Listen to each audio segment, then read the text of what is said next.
Okay, perfect. So we were able to generate a ListReport UI5 application using its metadata built onto the CDSU, which is classified as a consumption CDSU.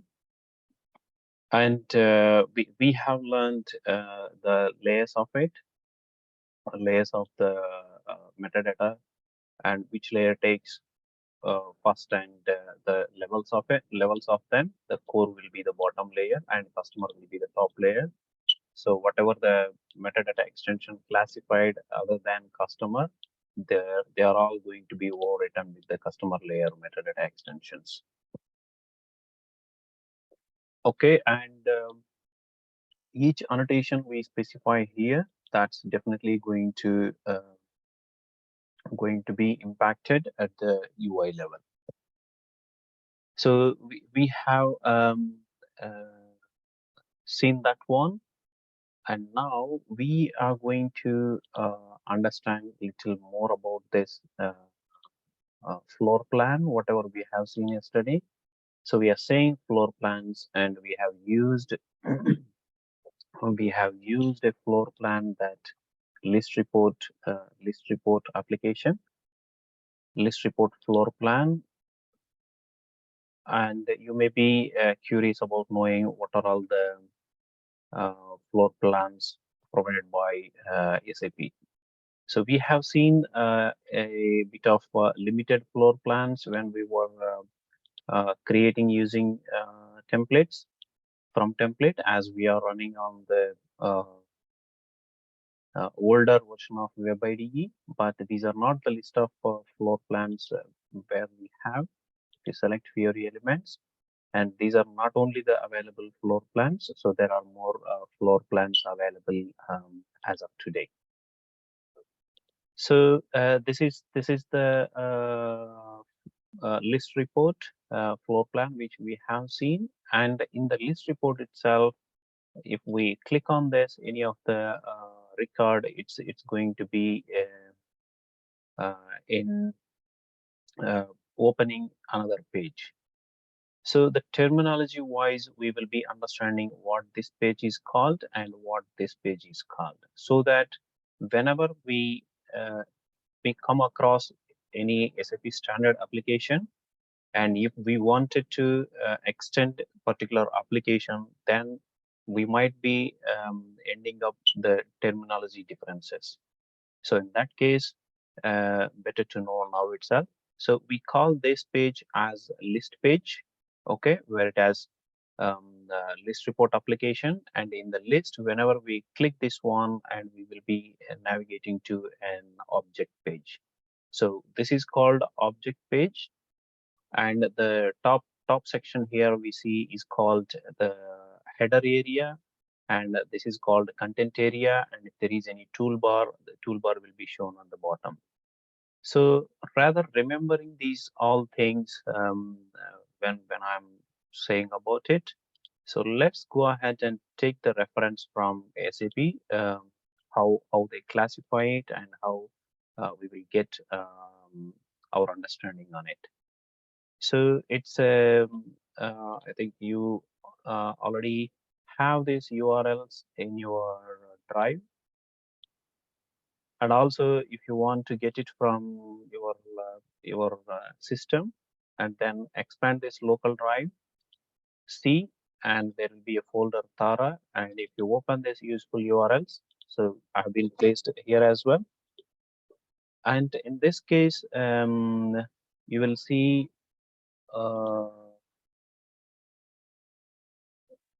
you'll see those floor plans, but okay, so I haven't placed it yet here, but I'll directly open it on the on here. So the website is experience.sap.com. So this is what the website will be looking at, and here we will see a relevant section for Fiori. Explore our guidelines here. So if you go into the guidelines, we will see all these topics available here, and whatever the topic we want to choose, we can choose over here. So what are the design guidelines we should follow for Android applications if we are developing so, and what are the guidelines we need to follow for iOS applications. And right now our topic is SAP Fiori at the moment, and even we have the conversational experience design guidelines available on this experience.sap.com. So let me pick up SAP Fiori. So in this SAP Fiori, see again we have three subsections available here, and right now we focus on explore one. So we will come to this get started and resources as well, but they are covered with more information. But we go with the explore option right now.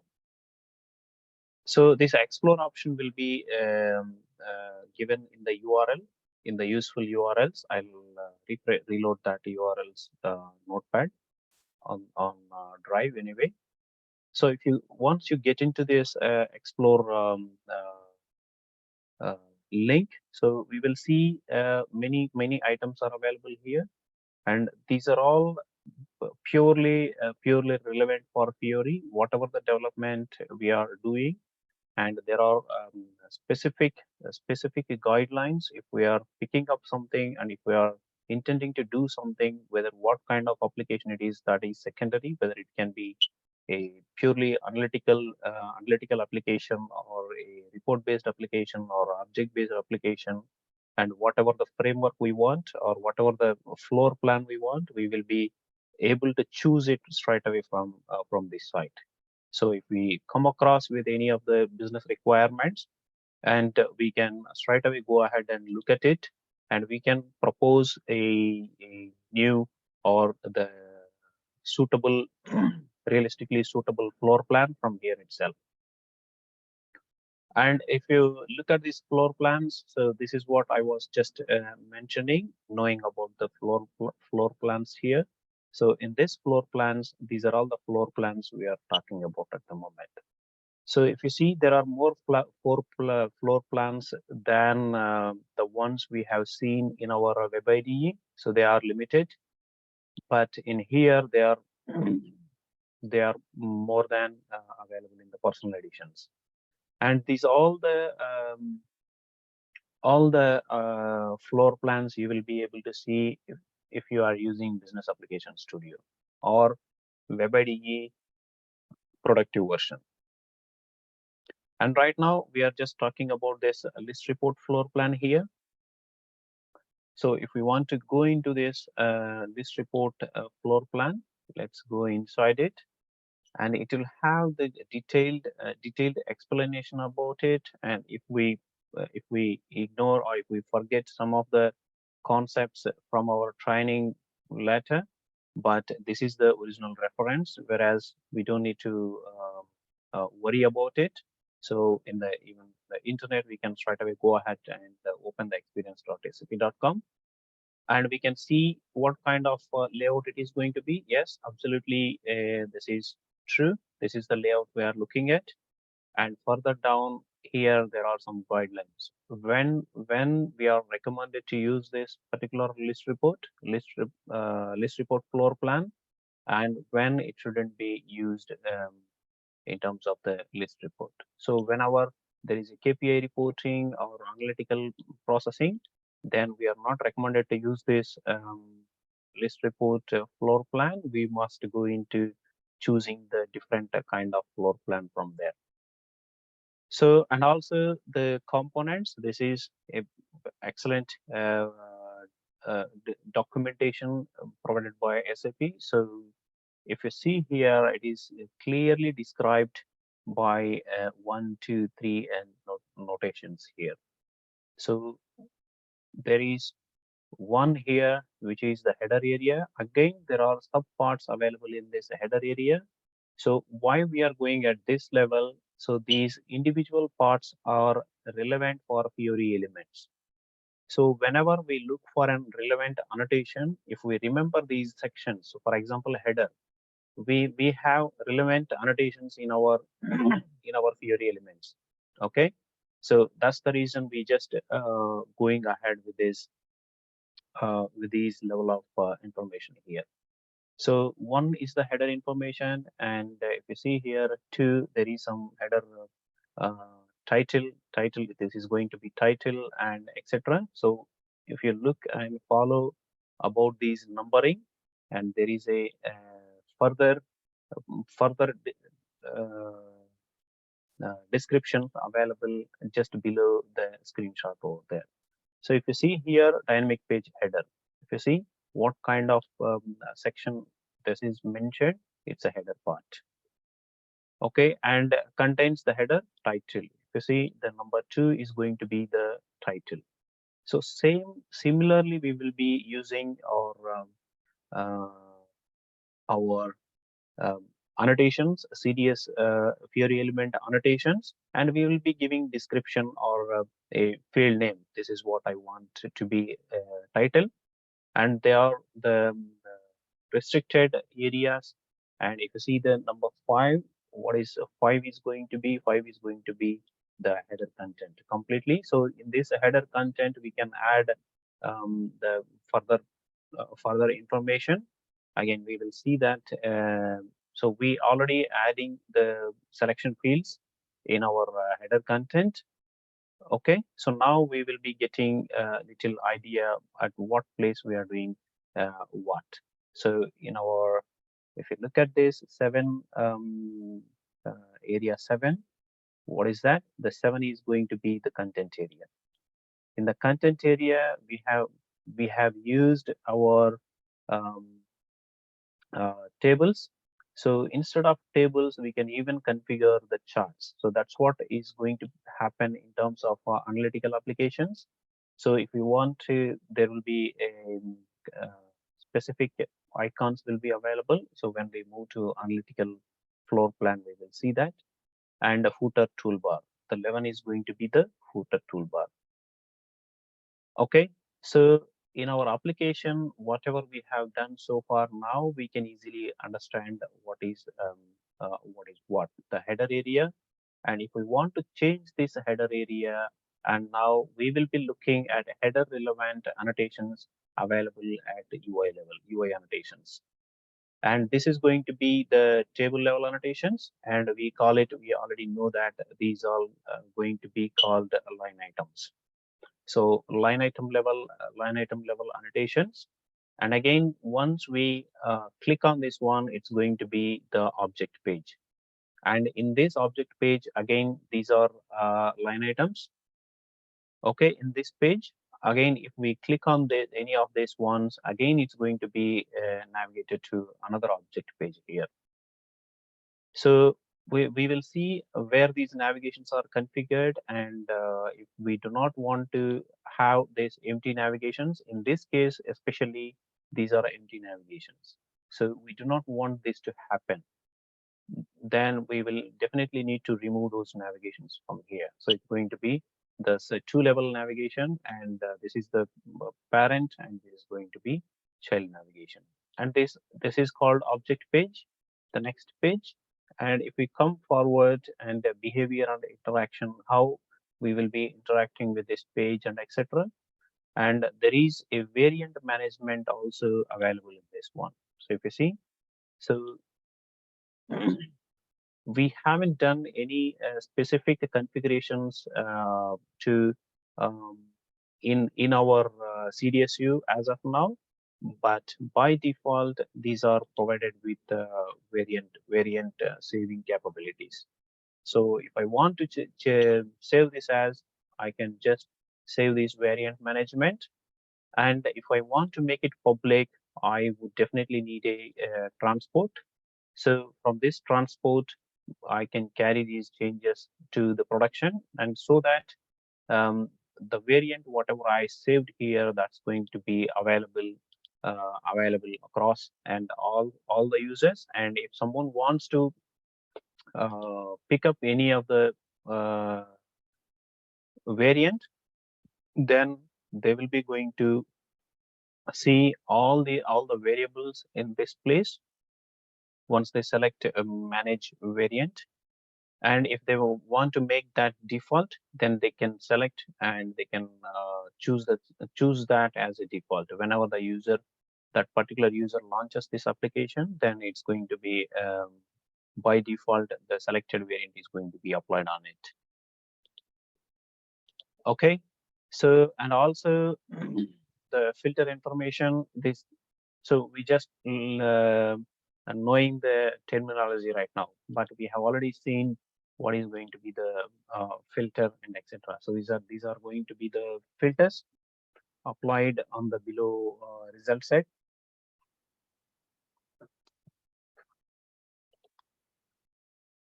And header toolbar, we know that the header toolbar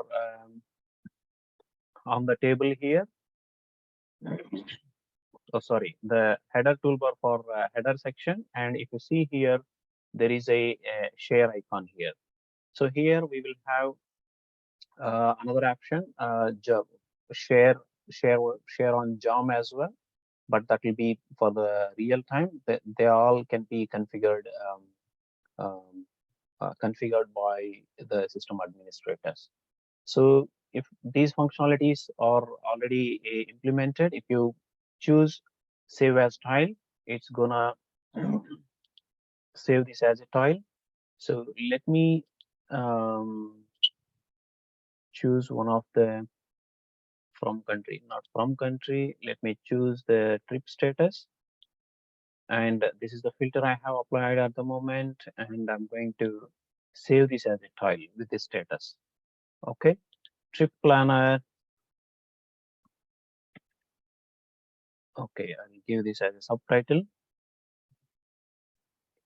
Settlement pending. Okay. Where I want to save this tile. So on my home page. Okay. That's fine.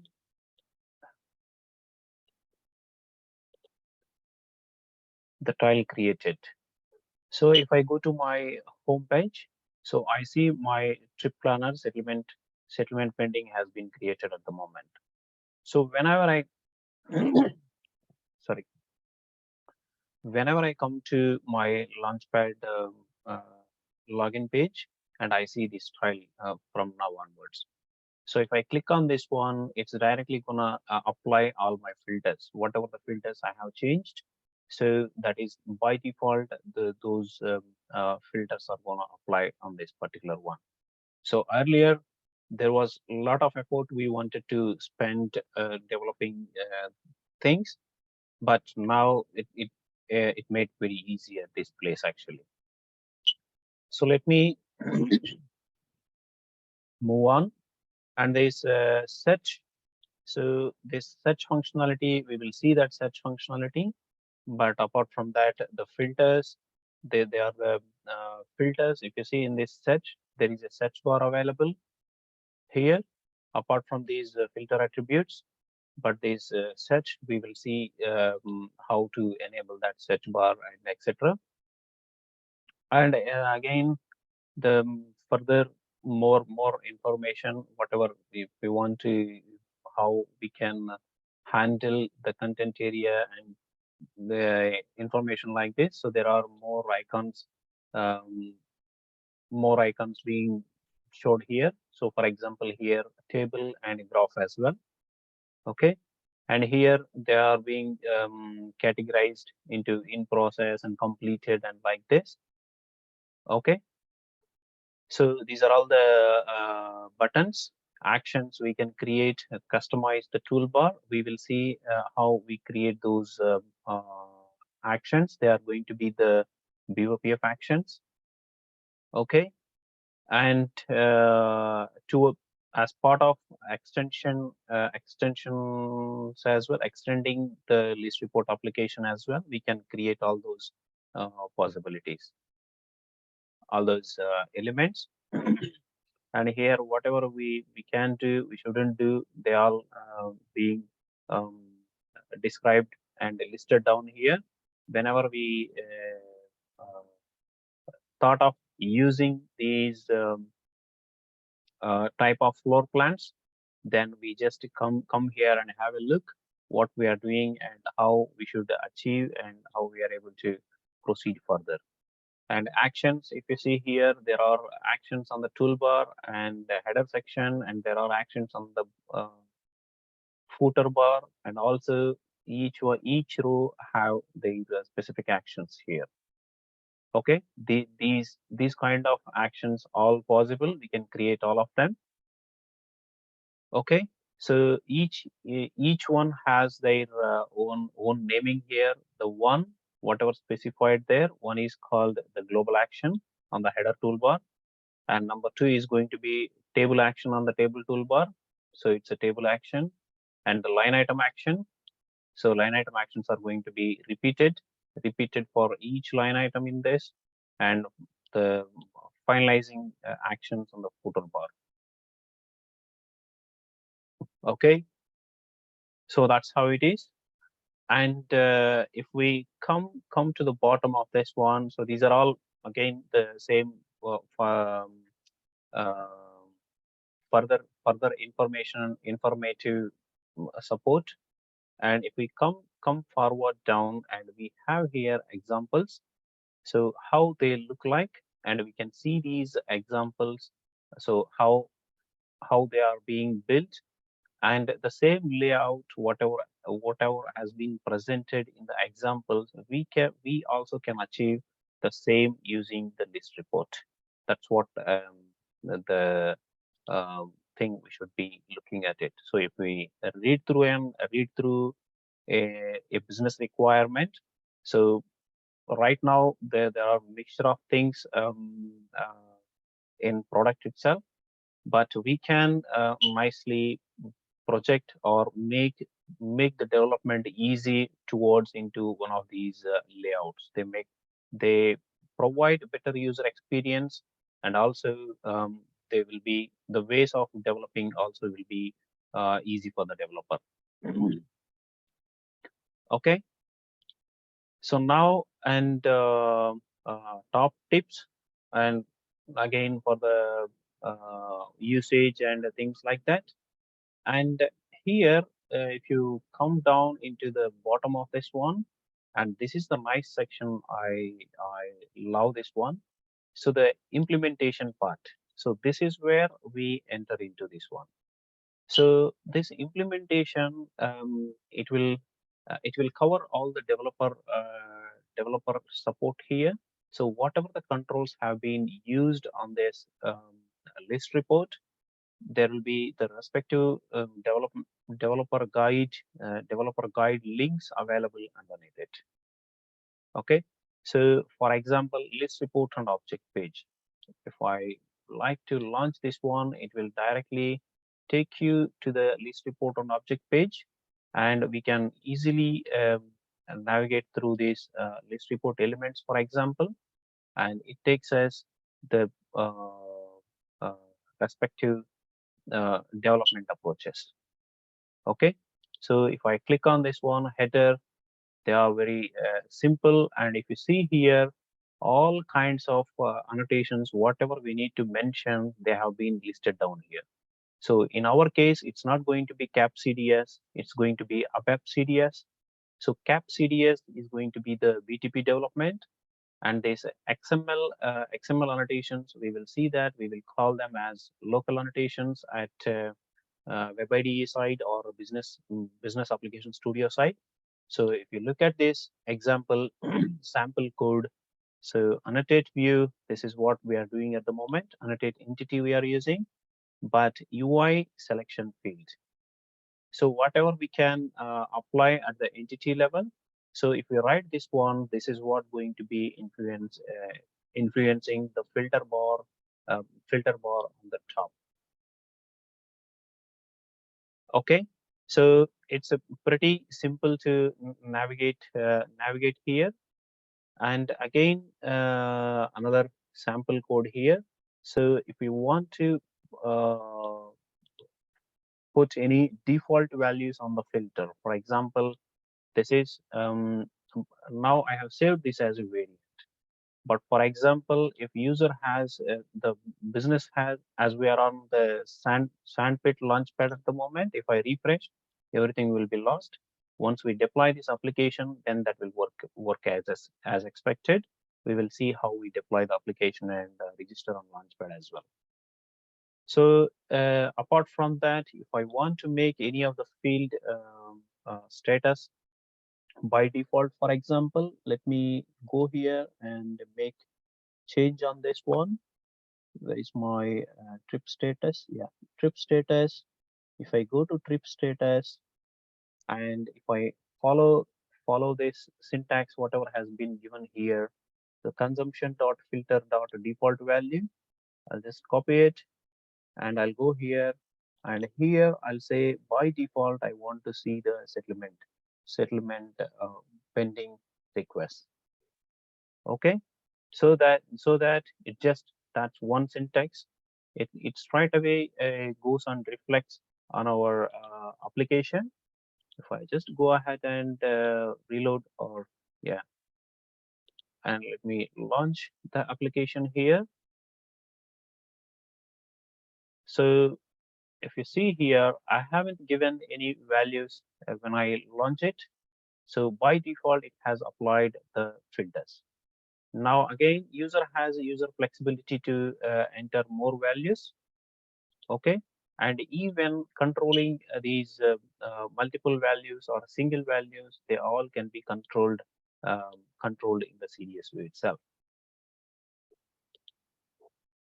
Okay, so now grouping of filters. So whenever we want to group some filters, these are the basic filters and some amount filters and etc. So again, there is an example. There is an example for this one, and for this, okay, for web CDS, there's no annotation for this, but we will see this. Okay, so that's how this implementation will help us. And the from business point of view, and whatever the representations are happening, and if we want to know more guidelines about those elements, used elements, how they should be built and etc. So those guidelines again listed down in this section under elements and controls here. Okay, so about ListReport, and now we haven't seen the object page. So the ListReport, it all explained about the list page for us, but still we are waiting to know about the object page. Let me go to object page. So if you see here the floor plans, the ListReport floor plan, and now let's see the object page floor plan. So this is the object page we have seen when we navigated to the next one. So this is what it is. And if I go and see, where is this one? Yeah. So if I go and see what is called what. So now we know this is the header section. Even in the object page, it's going to be the header section. And further down, these are having the different namings on it. And let us go down and look for the um, sections wherever it has been described. So if you see here, this is what it is, number one. And if we click on this one, it's gonna give us the enlarged picture, and there is a plus icon as well, and we can easily make it bigger and see, look at it. Okay, the one, we know that one, what is this one is going to be the header area, and here 5 is going to be the header toolbar and title area, and 7 is going to be the badge and the header content area. 7 is going to be, and 6 is going to be header actions. Okay, now we have the section, sorry, number 2 here, and let's see what that is going to be called. So if we look down here, the 2 is going to be the navigation bar here. So if we want to have any sections, whereas we call in the HTML5 terminology, they are anchor bars.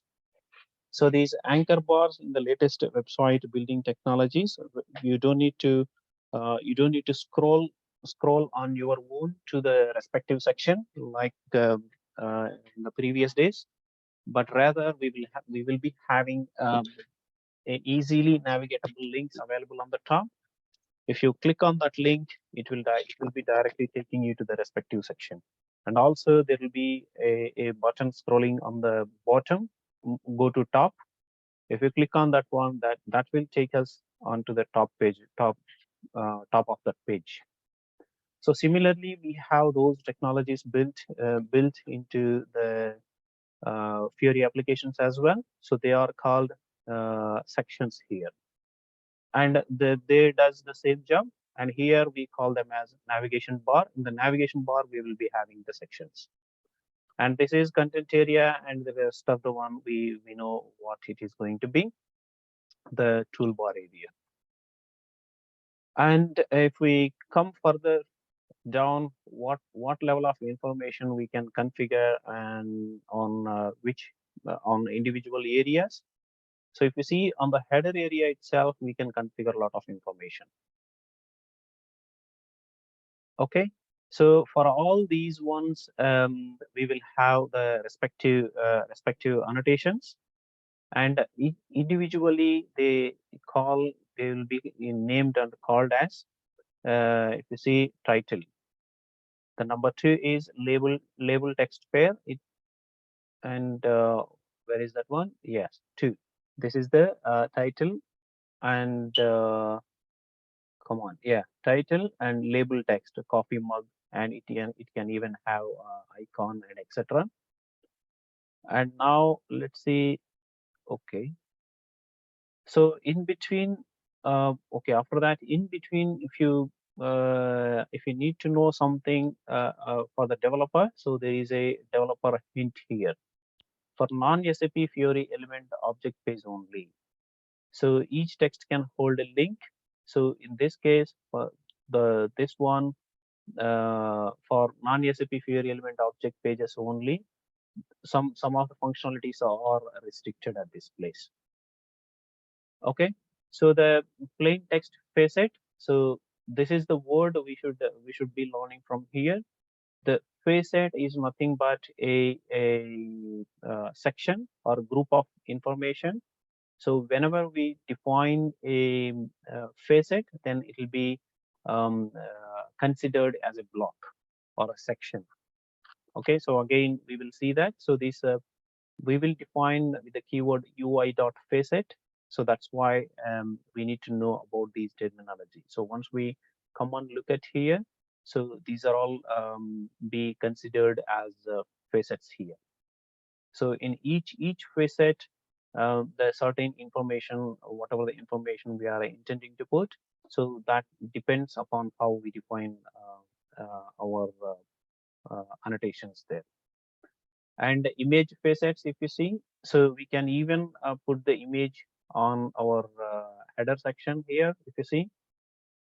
Okay, they're all possible. If we want to use any of the image sections from our CDS itself, we can configure them as well. And again, each place we have this developer hint wherever it is required, and also these are the micro charts. These micro charts can be configured based on the analytics. Okay, so each one will be represented on the header section itself, irrespective of the analytical page.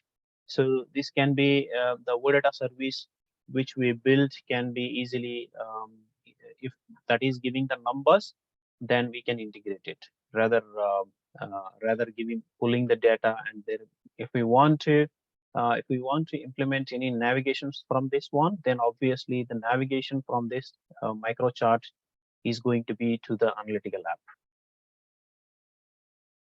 Okay, so and we whatever the header section, it can configure the rating or something, rating indicator or progress bar. These are all the controls where we have available in UI5. So they all can be configured easily. And if you see, it has come to the navigation and content area. And if you see active anchor, as I said, so the same terminology has been referred here as well. And inactive anchor, so if you want to disable something, sorry, if we are on some particular section, then that will be highlighted, and whatever we are not able to, or we are, they are all considered as inactive sections, like that. The understanding and the experience has been listed down here. So okay, that's fine. And if you see here, understanding, whenever we see some content, there is a annotation called importance. The importance is going to be given with these values: medium importance, high importance, and also low importance. So accordingly, they are all going to be considered, as we know that UI5 applications are not device dependent. They are responsive, and they can be accessed across the devices without any limitation. They are device independent. Okay, so those importance of it and everything, we will be looking at it. And if you see here, these are the columns I think we might be interested in whenever we design something. But if you think that is not something to know about it right now, we can ignore this. Whenever we design freestyle UI5 applications, then we must need to have these understanding actually. So each screen will be divided into 12 columns. Out of it, we must need to plan what is going to be how many columns in terms of form designs. And tables, etc., how they are going and etc., that's fine. And if we go straight to our what is this? Yeah, so again, there are going to be groups of information, and facets information, and this is going to be in the same page, object page. We can have tables, as we have seen in our application as well. So if there will be another further navigation as well. So they all layoutings. So if you click on this one, you will be easily see what kind of uh, layouts they have been having at the moment, and there will be respective uh, uh, justification available right next to this one. So this is the large design. If you make an application, how it looks like on the large design, large screen devices, and how it will look like in the medium screen devices like uh, iPads. Okay, and how it look like on the yes type smartphones, mobile phones, etc. Okay, so these are all the guidelines. And if you see here the implementation point of view, the object page floor plan. If I click on this one, it will take me to the object page floor plan here, whatever is applicable. So this is the sample right now here. If I go and pick one of the sample here, I see this information. And if we look at this code here, and we can simply, if we are building something code based, then we can simply go and pick this one. But this is more for us. We don't want to go into the code based one at the moment. So the developer guide, it's the same whatever we have seen last time. So we will just go and pick up the annotations from here. So if you see object page elements, so there's object page elements. They are all interactive. As I am moving my cursor, it's just wherever I click, it's gonna take me to those relevant annotations here. Okay, so if I want the content area ones, so if I click on this content area or section, it will give me the list of annotations available there. So they are going to be the XML annotations, local annotations. But what if I want to do a web CDS annotations? If you see, so we are using the facet. The terminology we will be getting from this what it has been named. Otherwise, if we start working on our CDS use, definitely I'm sure we will not be knowing the terminology, what we are developing. First, we need to know what floor plan we are working on, so that we can think something beyond it. Whenever we say facet, okay, so what is the facet? That's the basic question even I got in my mind at the initial days. Okay, so the understanding facet, okay, so it's a section or group of information. If we define it, then only it's gonna display accordingly.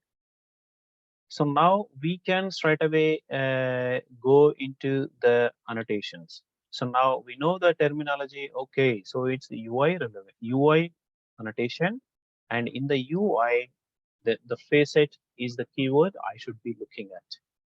So now refer to the annotations, CDS annotations, web CDS annotations.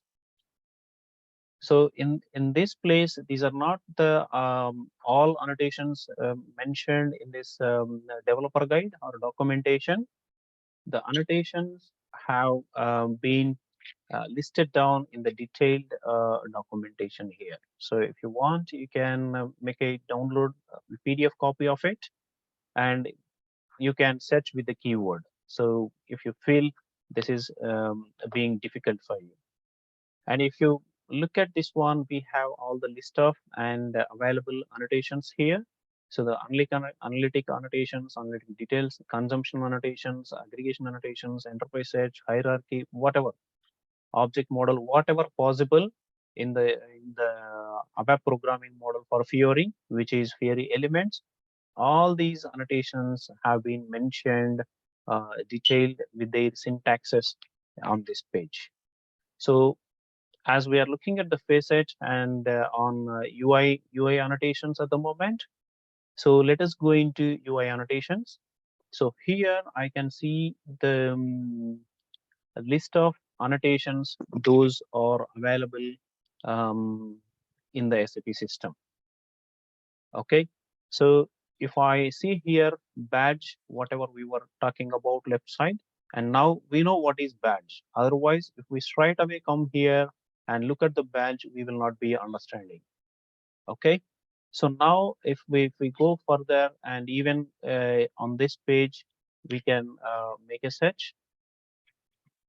For example, not the list item, and it's going to be facet.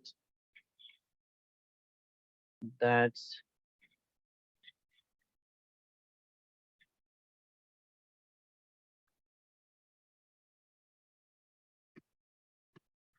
the UI dot facet. Let me come on. Not sure why it is not giving me the result.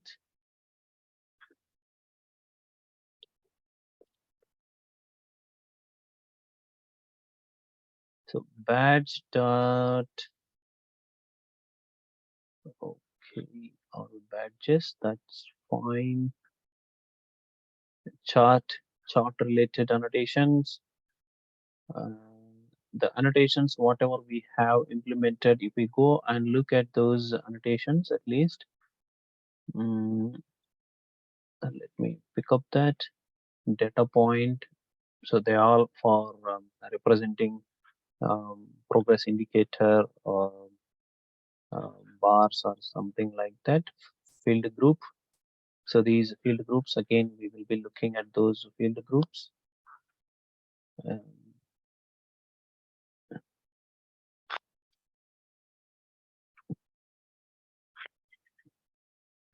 Header info. So if you see, as we were just looking at this header information here. So if you want to include anything on this header section, then UI dot header information is the one which we will be using. So header info description target element. If we want to reference to any of the uh, projection field name, then it's going to be a target element. We'll give the name there, and if we want to description label, what that description label is going to be. So for example, if I'm binding this to customer name, and simply I'll be displaying the customer name like uh, uh, BP or some shell. What is that shell is going to be? So if we want to mention any label, the customer name is shell, like that. Okay. And the description type, it's going to be standard. And if we want to make it as a navigation path, we can make it as a navigation path. It will display as a hyperlink, and with URL, if you want to bind any external URL to that, we can also do that. And if you want to navigate to any of the application, Fiori application, we can do that. We will see all of them. And but line item identification, this identification, again we will see that immediately after this.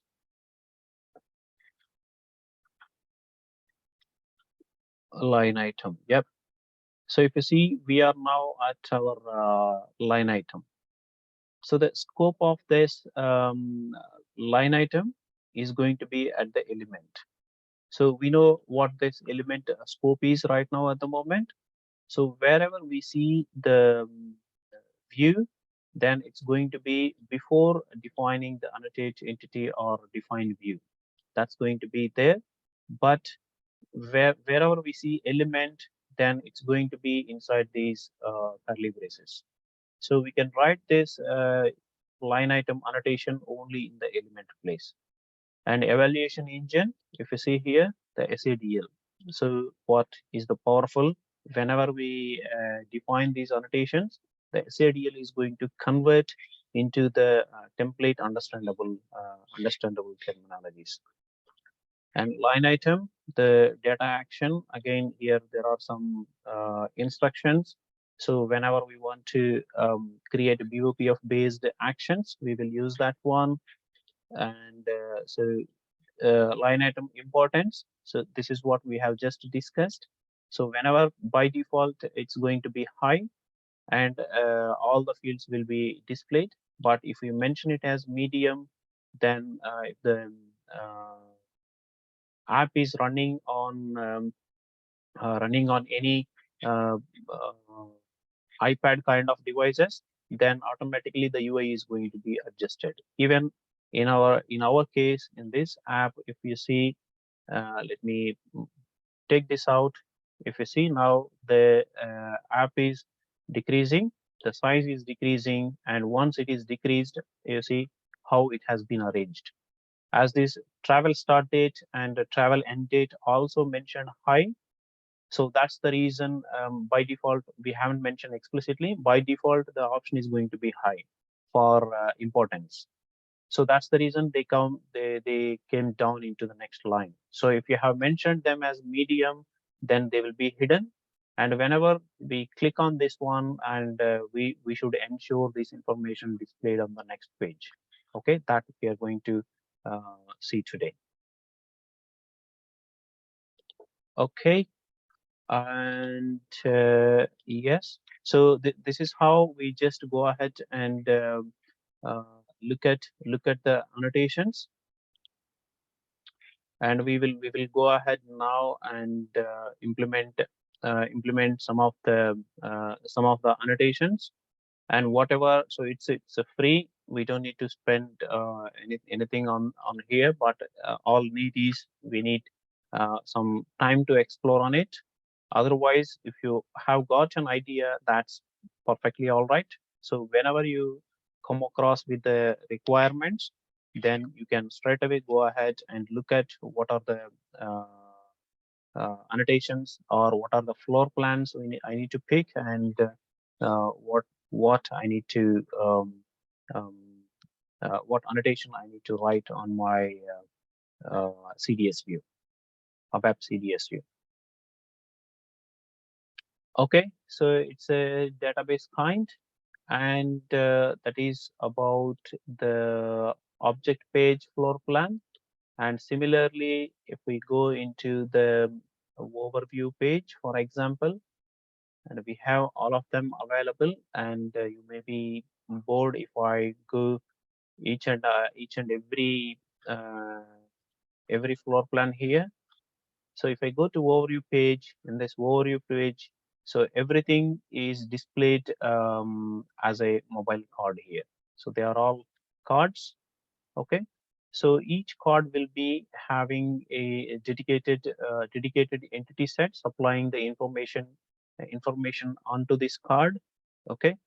So accordingly, our CDS view or data service, whatever we use to configure a card here, so that needs to have this relevant information, whatever we are intending to show on this. So they indicate some of the key performance indicators as well. So some of the values, the total revenue by sales and etc. So by clicking on that, it may be taking to the detailed report. So it's not that simple we see on this page. So this is the more data oriented and the navigation oriented. So this is not pretty much enough for the user um, to go in detail. So in terms of taking decision, it may be easy, or looking at the figures, it may be easy. But user interaction point of view, each and every part of this graph, for example. So user can pick any part of this graph, and that will have a navigation, and that will be that will be displayed with the relevant information. Okay, so if I pick this orange part of it, whatever I'm showing here, 10.15 million. So the report, the data, whatever is being shown, showed on click of this, that has to match exactly. So it will be another kind of list report. It can be okay. The list report launching from here, and it may be another overview page which will launch from here. Another split if there is any something. So it's according to the business requirements. Okay. So again, from developer point of view, so we have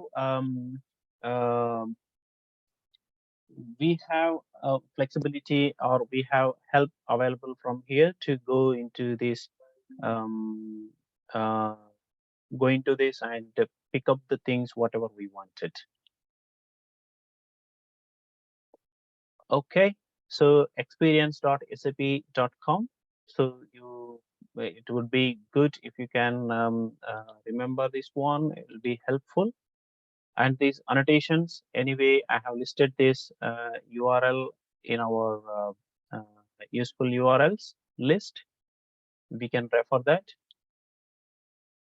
This is the development guide. We will be coming here for help. Okay, examples.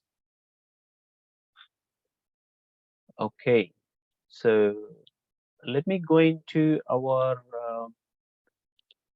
example right now and see what uh, what we have here at the moment, and let us try to enhance something.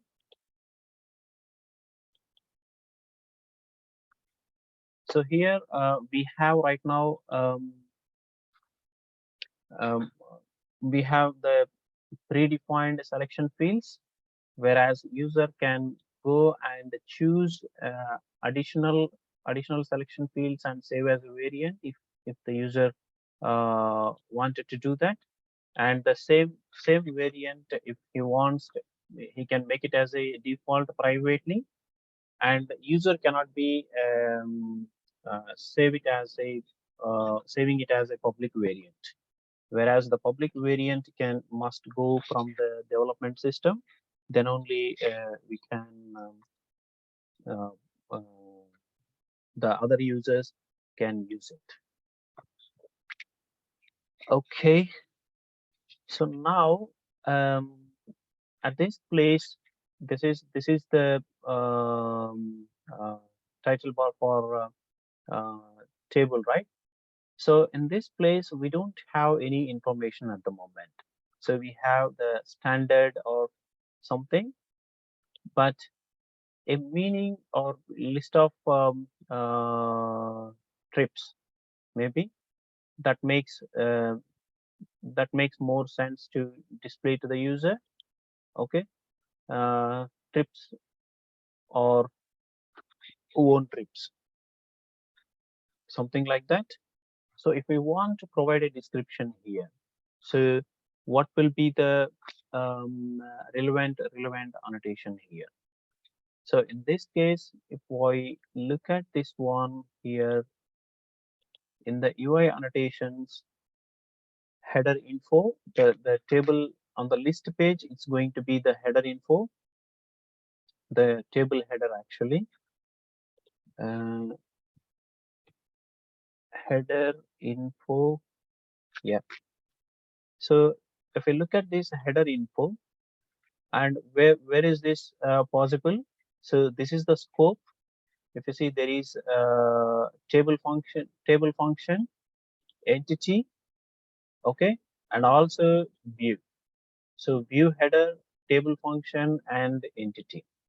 In all these three types of places, we can make use of this header info. So now let us write something on view here. If we pick up this view, and let me write something here on the view at the rate UI dot header info.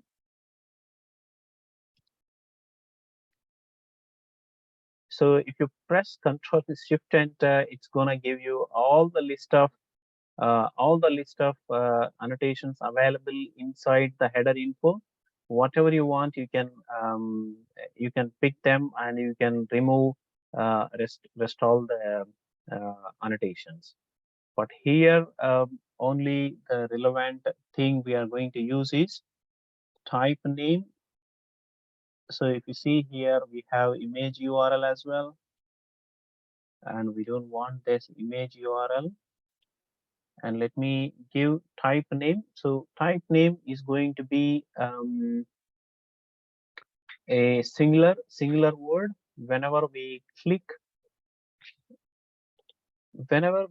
on this one, the type name is going to display on the top top section, header section of object page.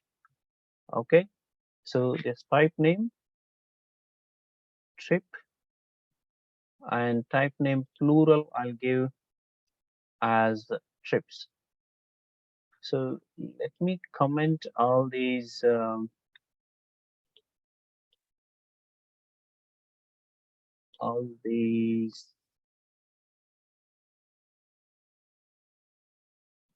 annotations at the moment. So if we try one by one, that makes more understanding, I would feel. So if I activate this one, okay, activated. If I go back and refresh, so on refresh, I will see I'll see the description here, trips, and along with the count, how many records exist in my table here. So 3367. So that has been calculated based on the filter available here. If I just remove the filter, the count is going to be reflected. But in fact, there are no 44 rows displayed right now. But this count is the representing of the total number of records matching to this filter. Okay, so if we could see the actual requests are being sent to the backend. Let me apply back the status. So send it. So there is 22 count, and in the batch request we can see clearly it will be giving the count as well here. So it will be selecting. Okay, so I I forgot to find a way to decode decode this one, but count related, you see here there is inline count equal to all pages has been sent. Okay, so the count will be sent to all the pages, that as this request is being sent in a batch mode, it will be all pages in that case. So, and yeah, so now we have seen this plural, type name plural. Let me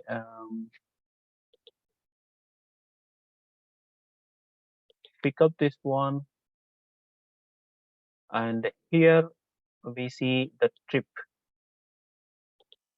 So this is what the type name plural is going to be displayed here, trips. If we want to change the type name to something, current trip, so that can be done here. And only thing we need to know is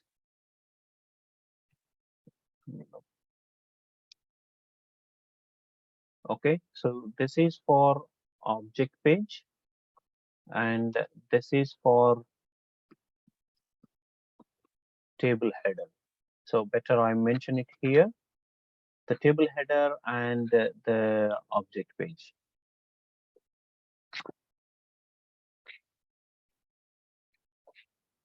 Okay, so if we want to use another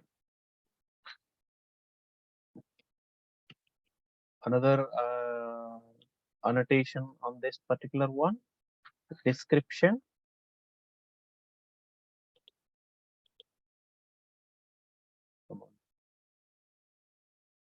So trip planner, we see the trips, and if I pick up this one, and if you see the singular, type name is going to be displayed as object page title here. Okay, current trip, and here we will be enhancing the uh, object page with some additional information. Let me go ahead, and in the description, if I go and look at here, header information and the description. So in this description, I can pass the information or the field name. Okay, whereas if I want to display my trip ID on top of the object page header section, then I'll just pick that one and I'll give that field name there. So yeah, description, I see. So this is going to be an object, and inside description, if you see whatever is available. So here target element, if I want to show it as a bind it to someone, some attribute in my projection list, or if I want to hard code this value, I'll be picking up um, this label, trip details. So let me save this one. Right now I have chosen the label. Wherever we see the label, then it's going to be the string value that we will be giving. and wherever we see the element reference, then that's going to be the field name of the projection list. Okay, so no, it has not refreshed. Let me header description is going to be this one. Okay,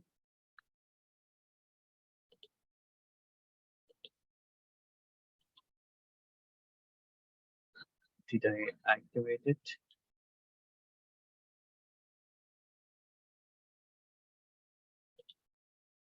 Activated. Let me reload it. Launch the application.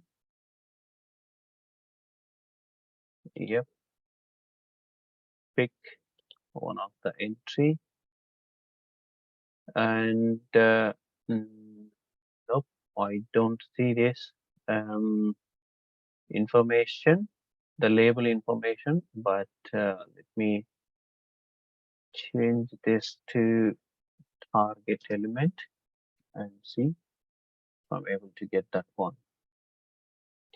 So trip ID I'm going to give on this one.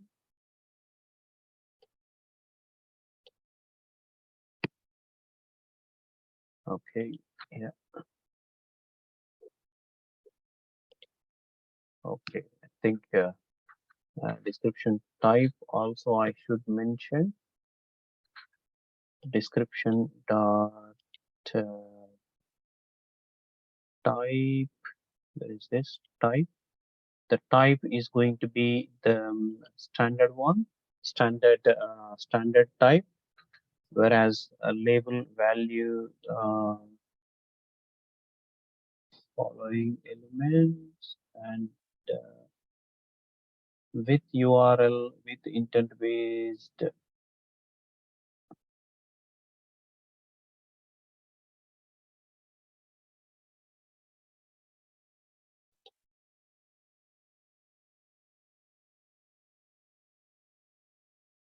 So these are the instructions. If you see here, whenever we use this target element, if there are any dependent properties, we will see those dependent properties at this place.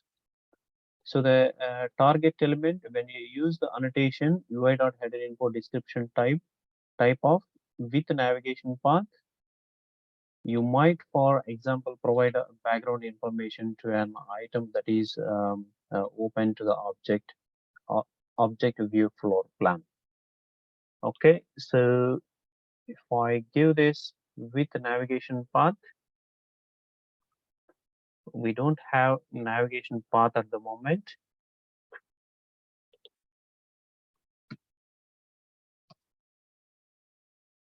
So with navigation path, or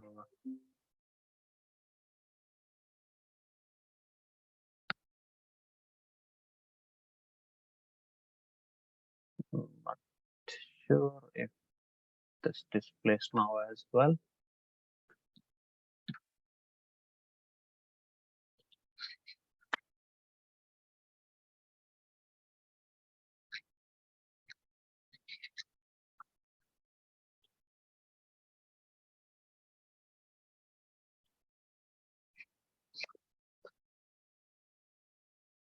So open this.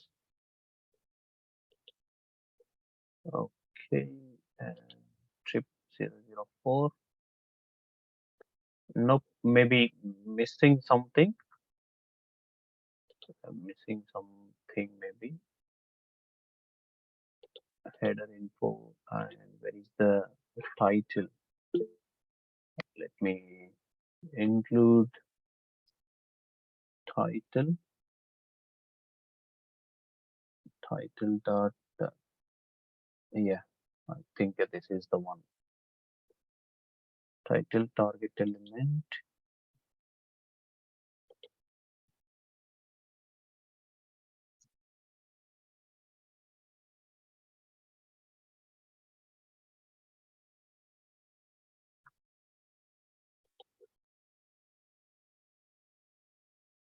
We have title, and then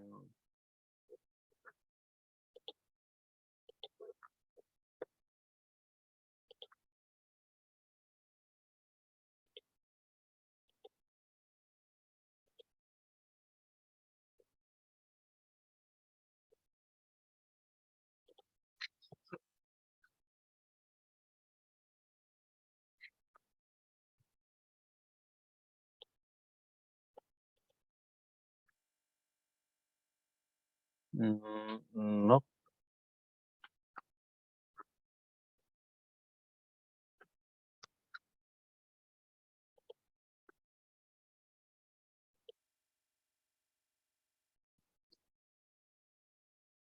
Changal, I think the one. You can see that What was that? You tell me. I can't header go info. out of Header this info. one. Hmm? Header info. Header info. Sample. Yeah. No, I can't go out of this one. Okay, let me.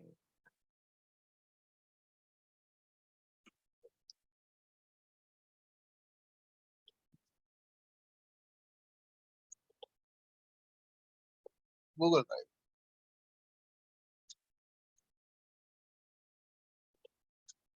Where did you message? I don't see that. In Google Drive. Google Drive. Google Mail.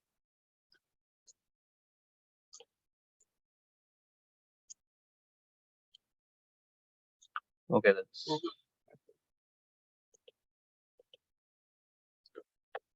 No, I don't see it.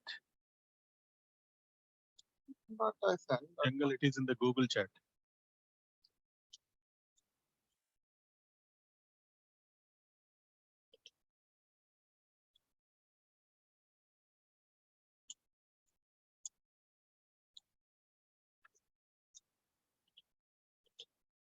Google Meet chat.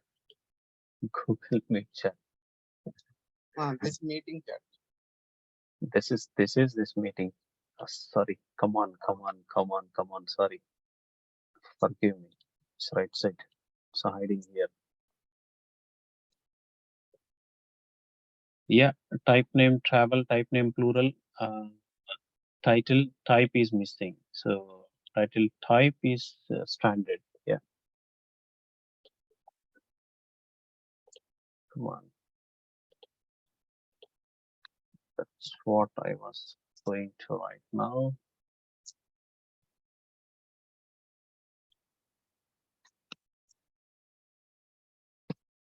Title is the object. Changal. No, that's fine. So we are just specifying.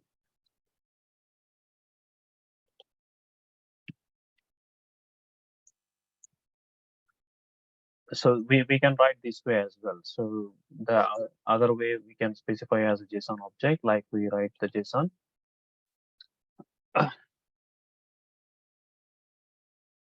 And let me come on. Go ahead and reload it.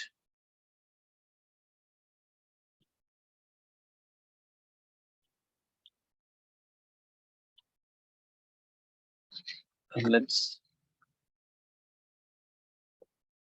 These small things will trouble us sometimes. You see, still I can't see this one. That's fine. Hard and reader. Changal. Hmm? Hard and reader. Clear the cache and read. Yeah. Right. Then inspect that. Let me run it from here.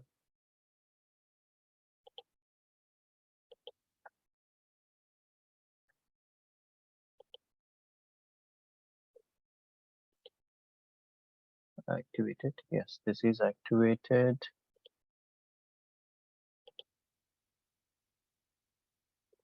Again, they are version dependent as well.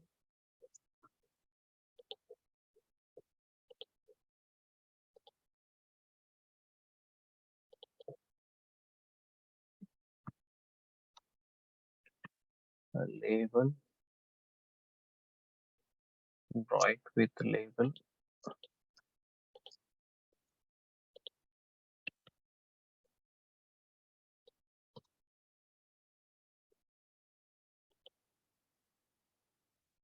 Title dot label, title dot type standard.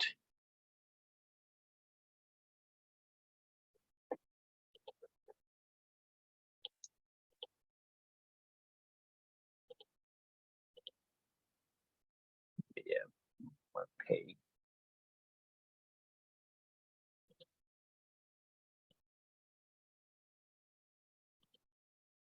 come on.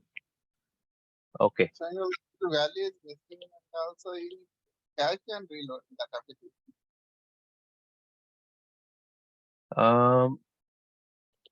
That's fine. I'll find that out. Okay. Don't want to spend too much time on it. So this the basically as we have understood this type name is reference for object page, and type name plural is going to be the table header. So whereas it displays along with the record count as well. Okay. So now let us check some of the line item level uh, annotations. So like I was mentioning the importance, the line item importance by default it's going to be high, and whatever we mention medium, they disappear whenever user chooses them, they will be displayed. And let's see, for example, the created, and anyway they are not listed on our report yet, but if I okay, so this created by if I list this as medium, or let me trip status, trip travel start date, and travel end date. Right now they are being displayed initially on our page. Let me define the importance as low for them. Yeah.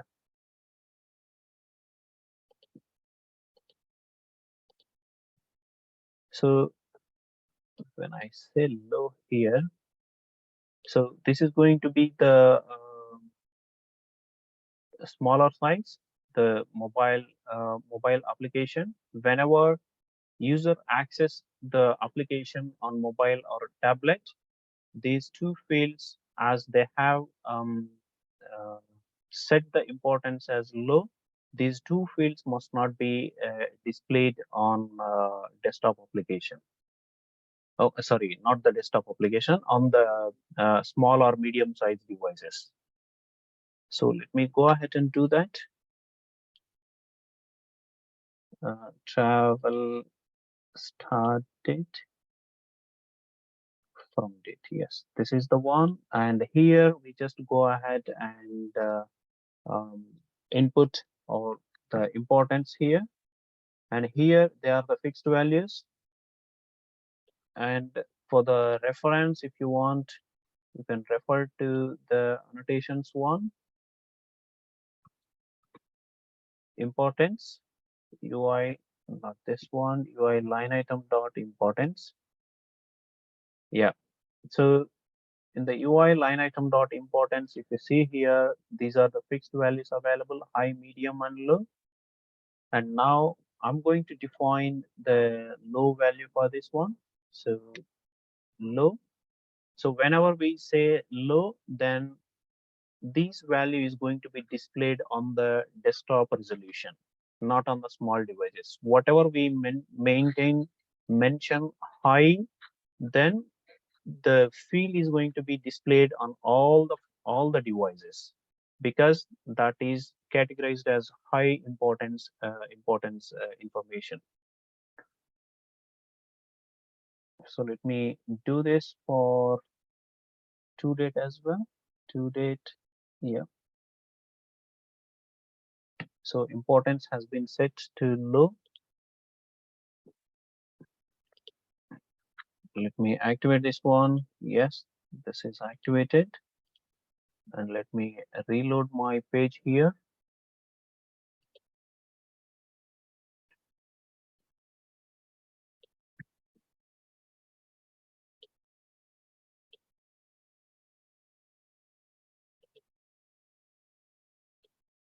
Something happened with this.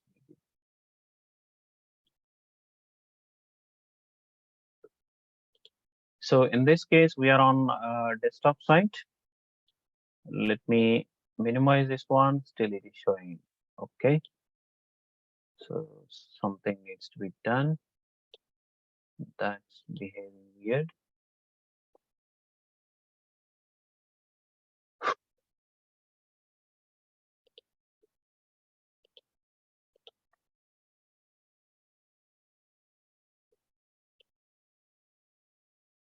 Reloaded my.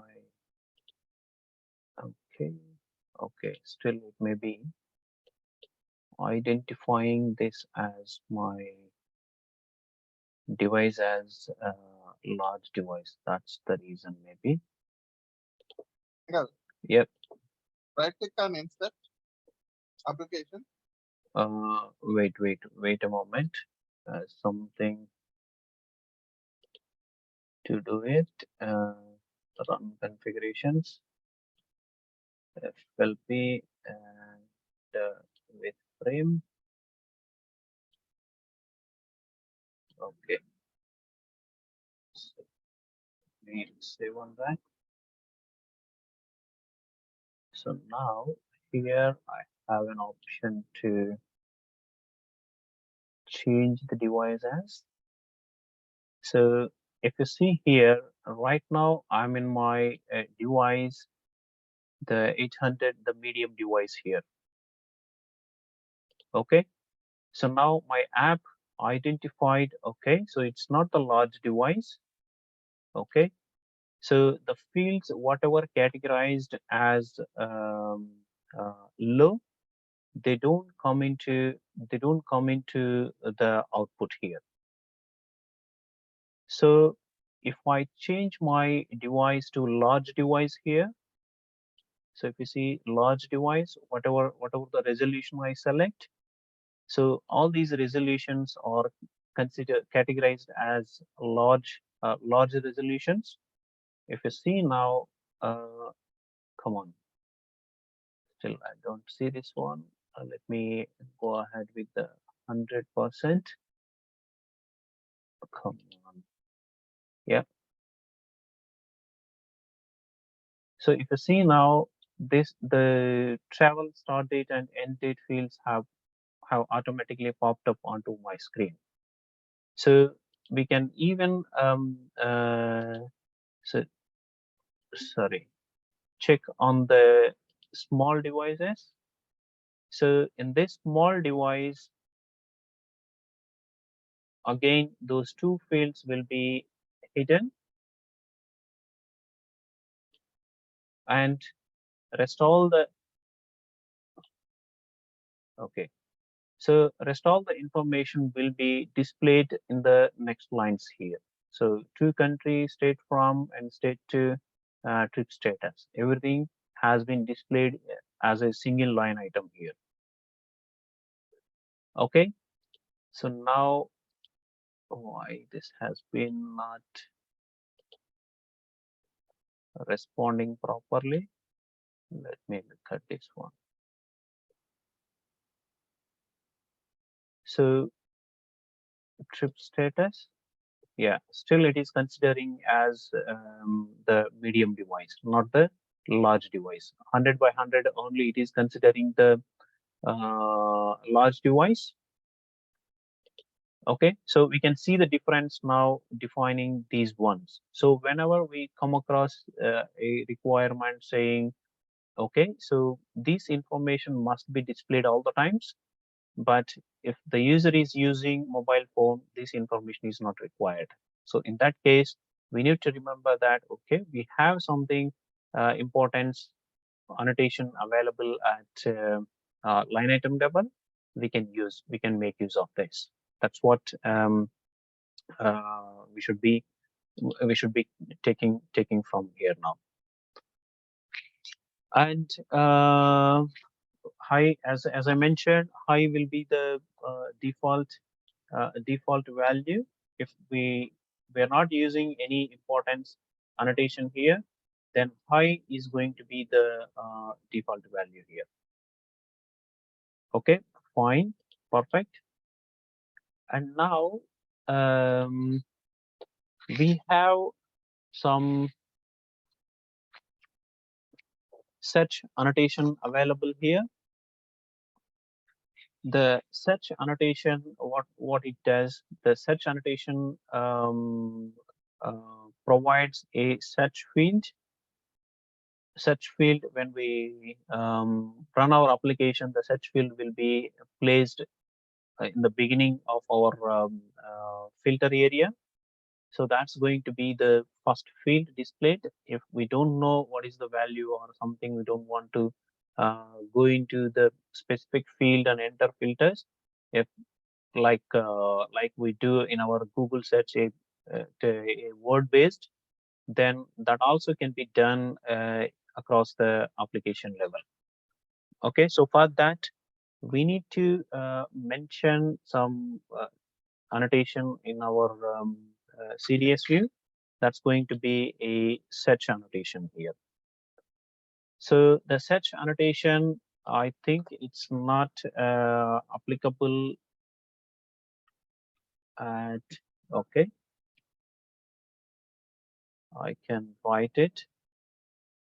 Search dot searchable true, and whenever we mention this searchable true, then at least we should we should provide one field in search. So let me enable the search for from country or to country. Yeah, from country, let me enable for it. Search dot default search element is true. So here we will have the search threshold again.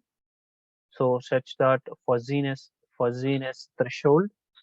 We'll see what happens right now once we use the search annotation.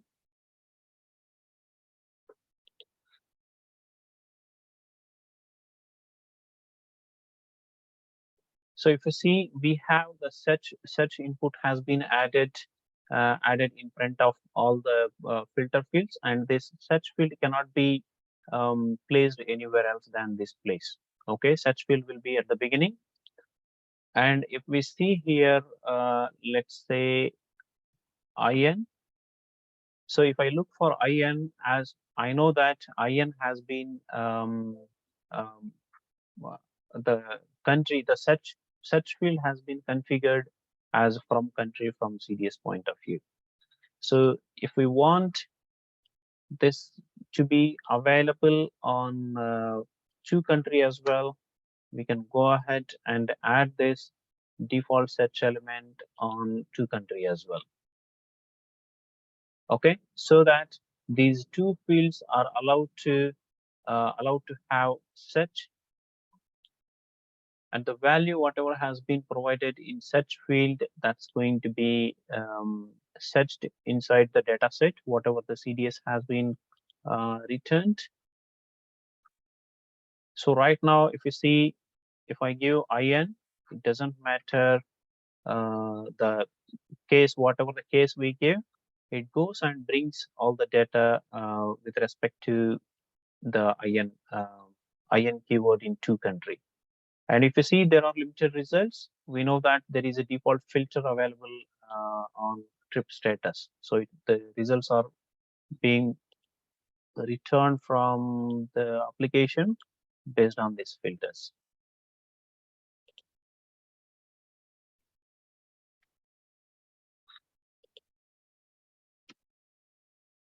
Okay, the status, again, all the filters will be applied on this one.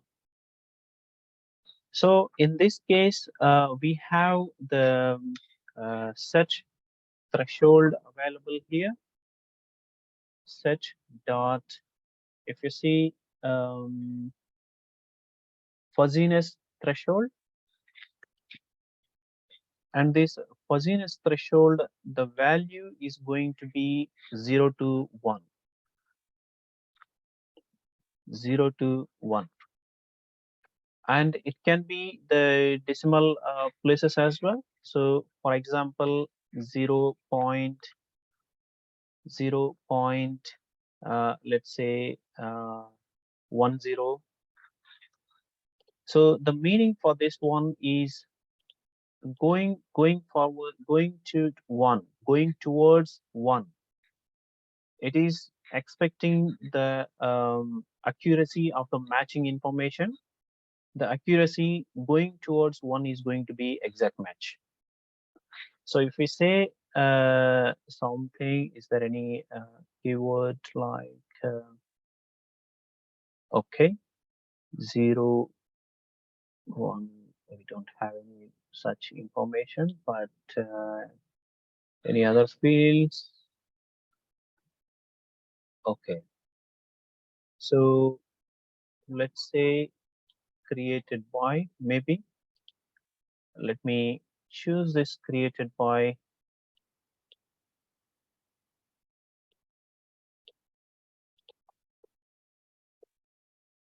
Let me enable the search for uh, created by user as well.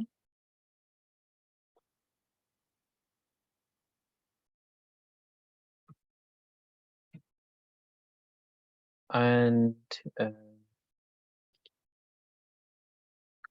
created by, yeah. So here I'm just giving the search fuzziness threshold 0.99 or 1, for example. So by this one, I'm expecting, or I'm guessing the word keyword, whatever I give in the search bar, it should match exactly to that one.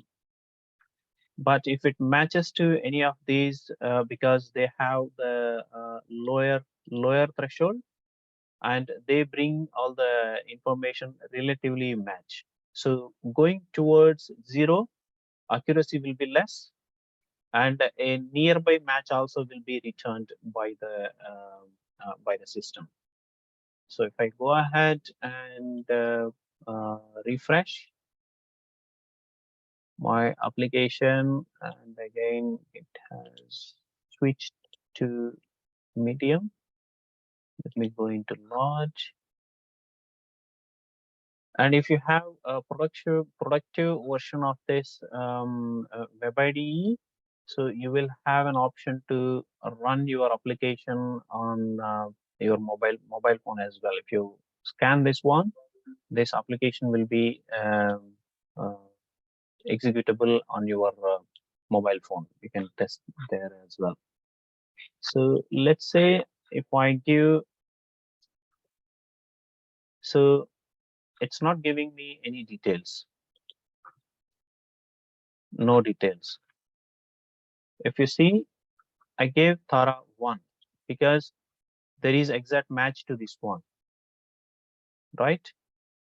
So if I remove any of the character here, it's not bringing me the information. But if I change this to the lower of that one, so you can check this one, at least 0.8 or 0.7 something. So in this case, the 80% match. In this point of view, if something is matching 80%, then bring those results. That's what it means. Or even if it matches to 20%, then bring it back 0.2 if we say. So this such annotation sometimes is very useful whenever we build the modeled, the dedicated value helps. So in those cases, definitely it will be useful.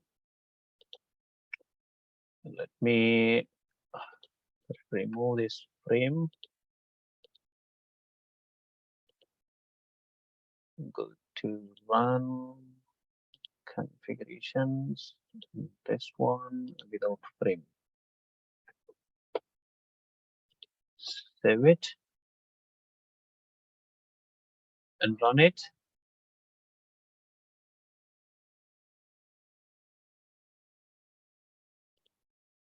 So now, so if you see whatever matching to this one, it's going ahead and bringing the information. So if I remove this status, So it even brings all the information. Let me add that field also onto the not this one field onto this one, because every user ID is matching to this keyword. It brings all the data for us. Okay, if we Changan, yes, this search is enabled for from country and to country, right? so UI notation.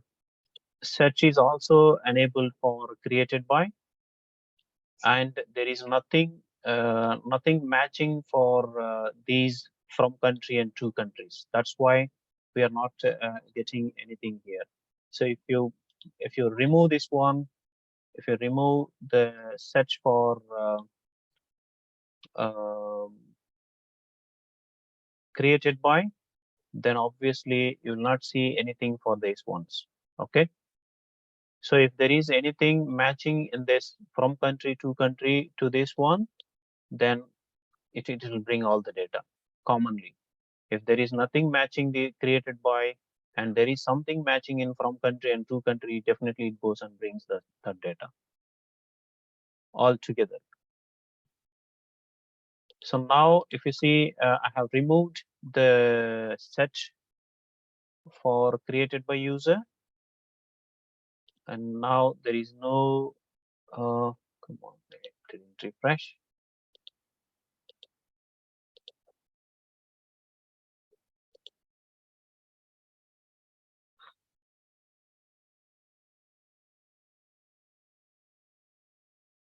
Okay,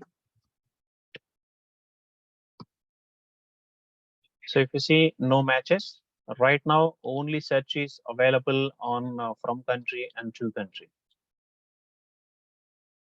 Okay, if I give any GB or IN, it goes and brings all the data for me.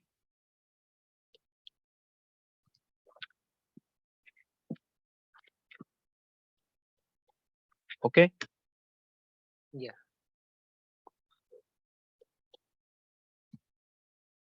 If you see, no entries. I'm just giving one key here. I'm just pressing H. H is not exist.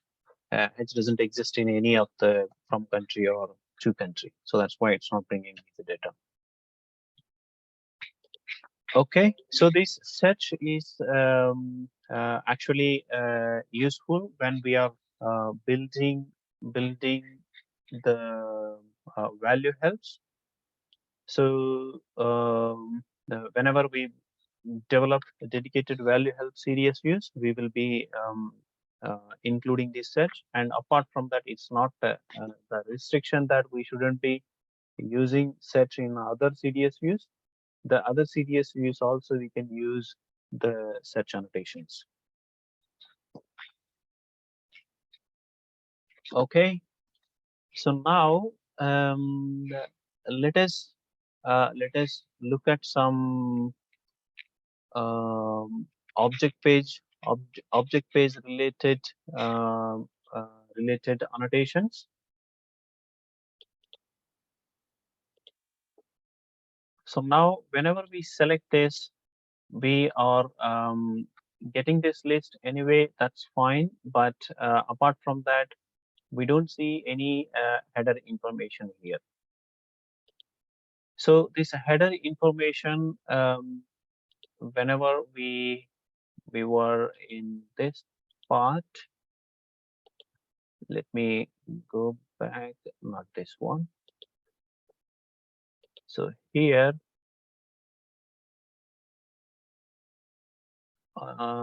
this is not the object page.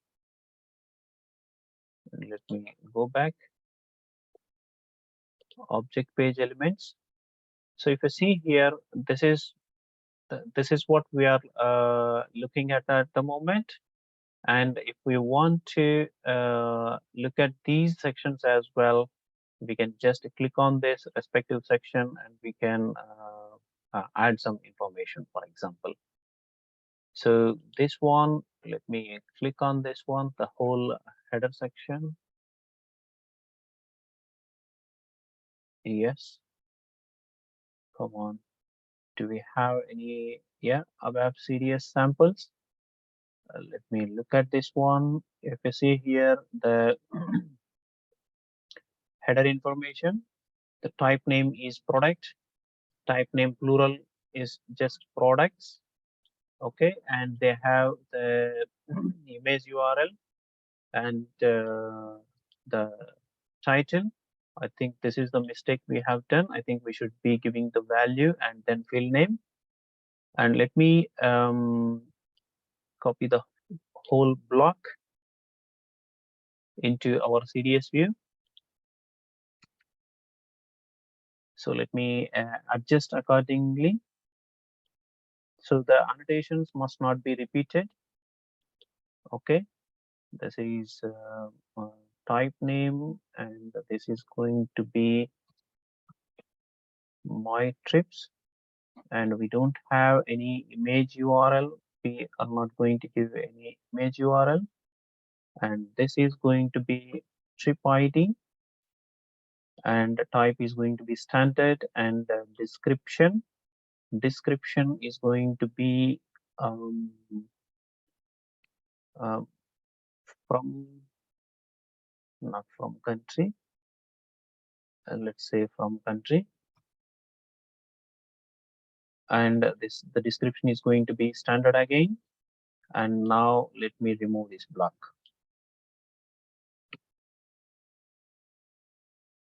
Okay, so let me activate this one. So it's activated.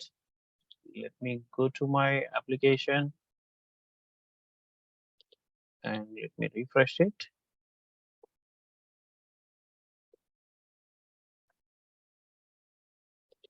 Nope, it's still storing that, and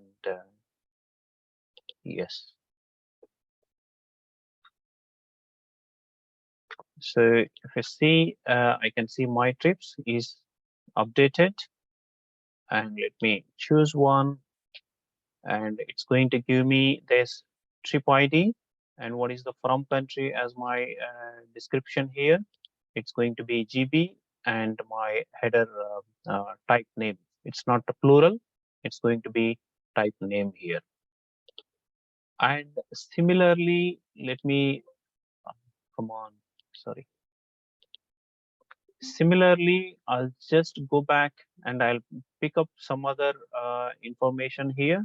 So similarly, I would like you to do these header facets, but I'll just move on to this section. So in this section, let me go here to ABAP CDS annotations. And if you see here, we have the facet keyword has been used, and these facets are going to be array, n number of facets we can have. Now let us add the facets, and these facets are going to be these sorry, these facets configuration has to be at the before first field of the element. They're not the UI view level annotations, and here not here, it's going to be here.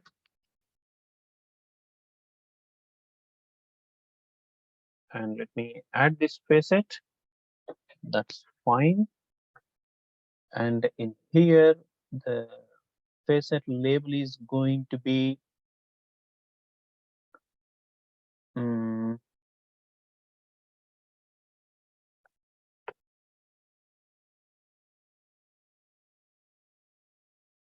let's say trip header info, and I'll tell you why and how these target qualifier influences. This is just an ID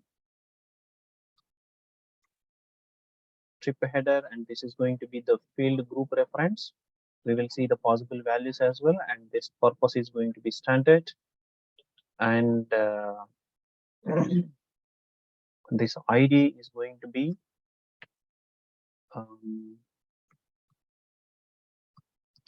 trip items and label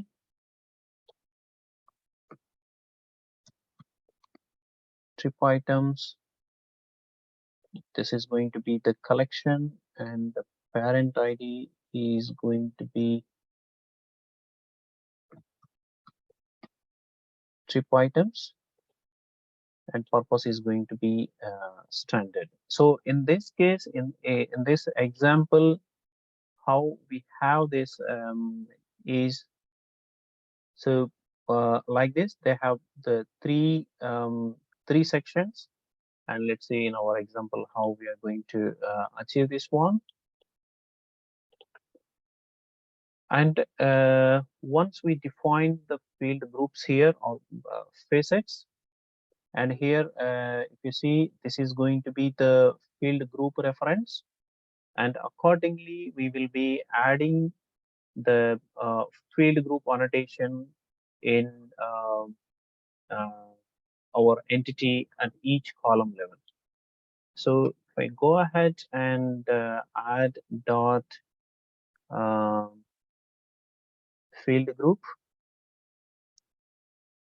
okay, so the field group position, I would like to place the position here, and this is going to be 10, and here there will be a qualifier, and this is the qualifier will identify which group it has to go into.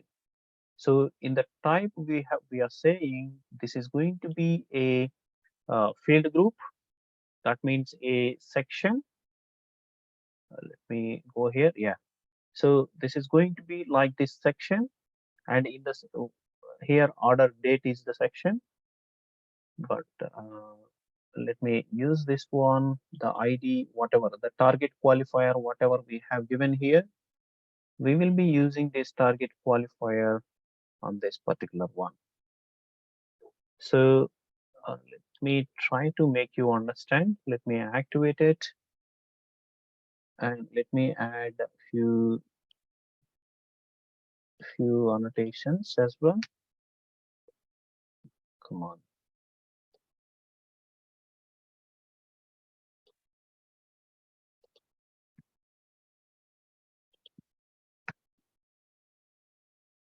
And this is, yep, and this one is going to be, sorry,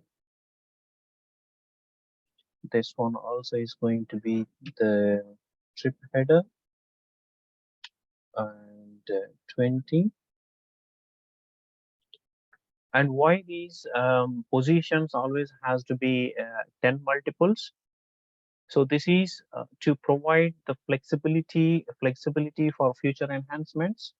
So if someone wants to add some of the fields in between from country and to country, then they can use the interval or left position numbers in between to add those fields.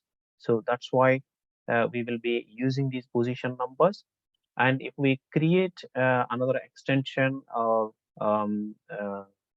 something, then we should have a open position, or extension means, if let's say if this is a customer created the custom CDSU and custom application, and if you start creating these positions from 1 to 10 or something like that, 1 to 3 in sequential order, then if someone wants to fit in any of the fields in between, then they won't be able to do it. So again, they will have to change those positions, all the positions of the fields available are listed down in the metadata extension. To avoid that, we'll be leaving some uh, interval gap between the field positions, and we will be creating it. That's the reason we just go with the 10 multiples. Otherwise, if you like to go with 5 multiples, that's absolutely fine. So let me go back and reload it.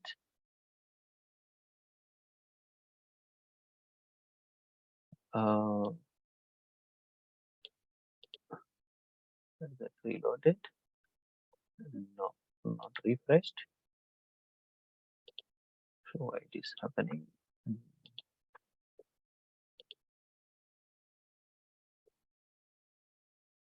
Good. Okay, and now let's pick this one, and we don't see this information as a header UI.facet and trip header information. Um, ID purpose.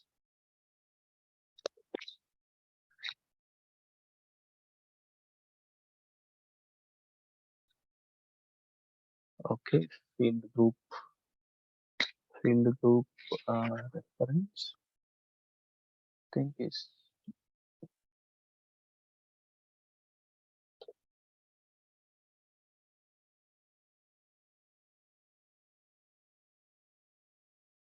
yeah, that's correct. Keyword is correct. Purpose is standard.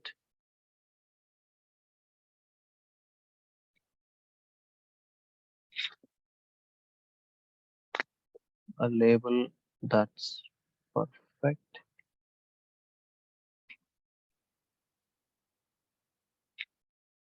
Okay, so in this case, the field group we have mentioned this field group, but I think the another annotation which we should be using here is UI dot identification.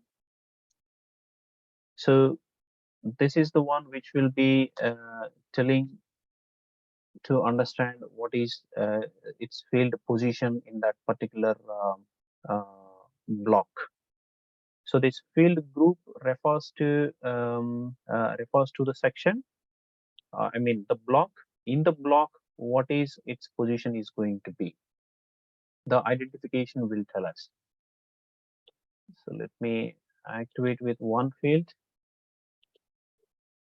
Don't get confused.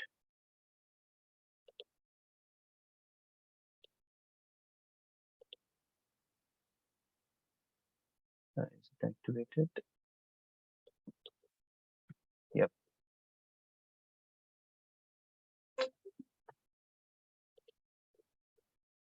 And let me refresh it.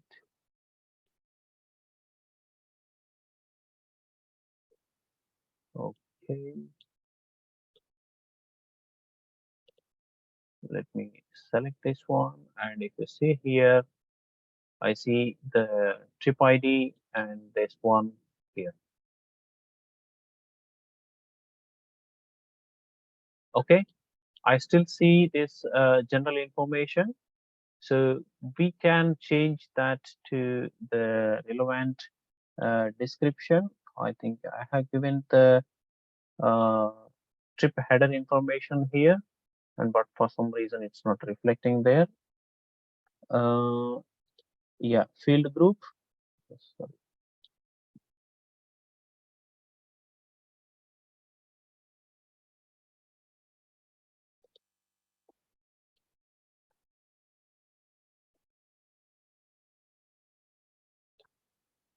This one, I think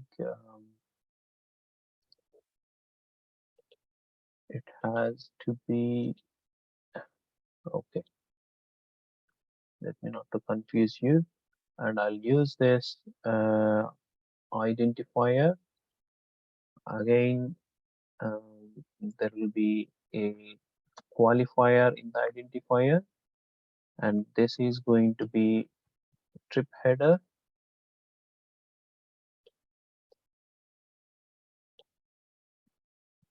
And if we look at this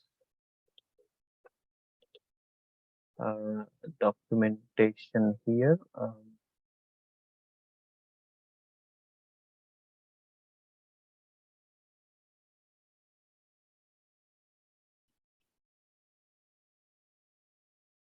so field group is going to be a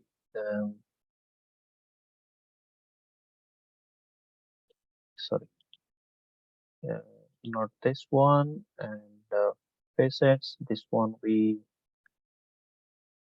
already taken this.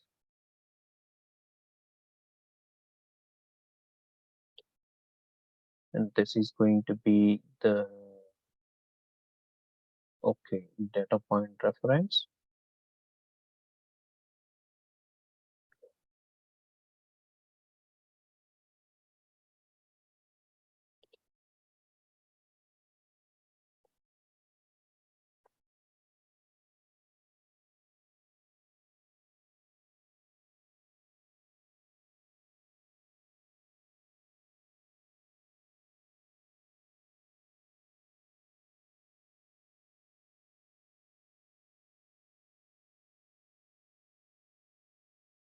This is all about the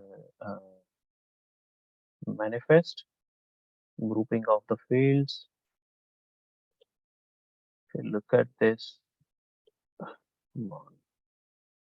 So this is what we are missing in our case.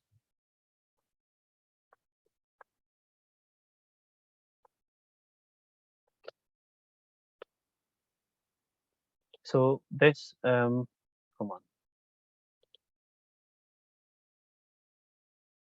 Yeah.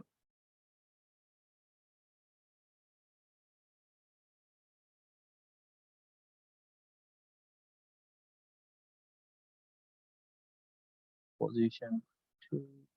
Where is this one? Come on.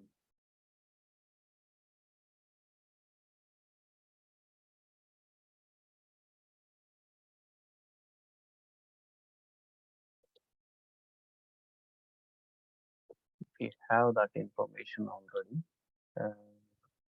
Facet, field group reference, and target qualifier purpose. Standard.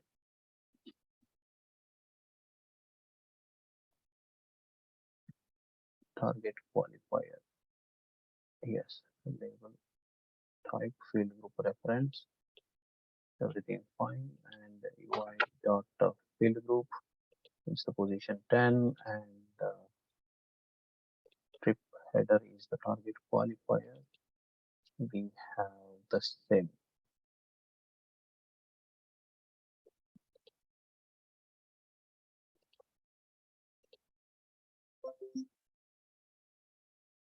So identification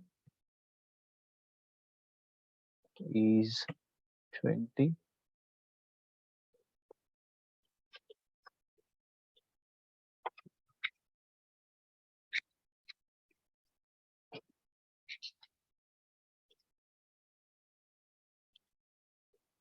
Behaving a bit tricky, but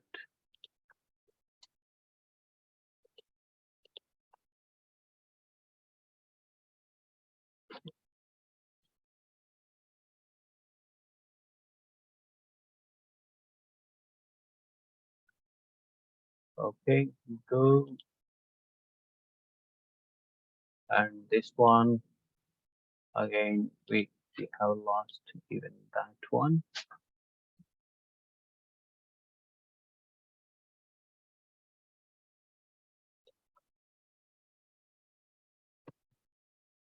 And this is what the identification.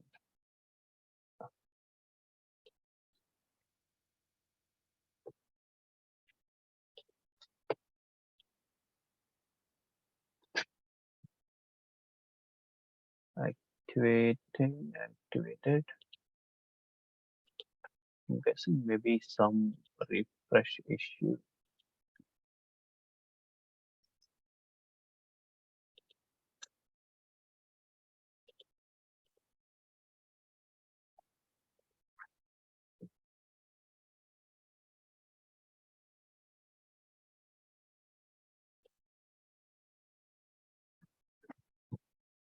Yeah. So still the label has not been changed, but let me check that one. So the facet, whenever we refer to it, facet at this place in the entity level, so that is to define define some sections. sections within the block of information here. So if you see, this is the content area we are in at the moment. And if you look at this, so this is what the anchor tag, whenever we click on this one, it automatically navigates to the section. And general information, and this is the general information section. So this is called section, and inside these informations are called field groups, and also this can be referred as section or facet.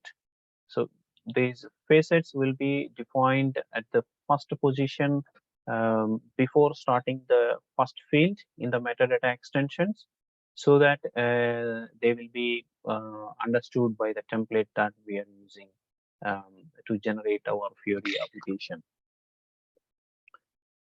Okay, so here if you see in the trip items, the type, whatever we have mentioned, collection here.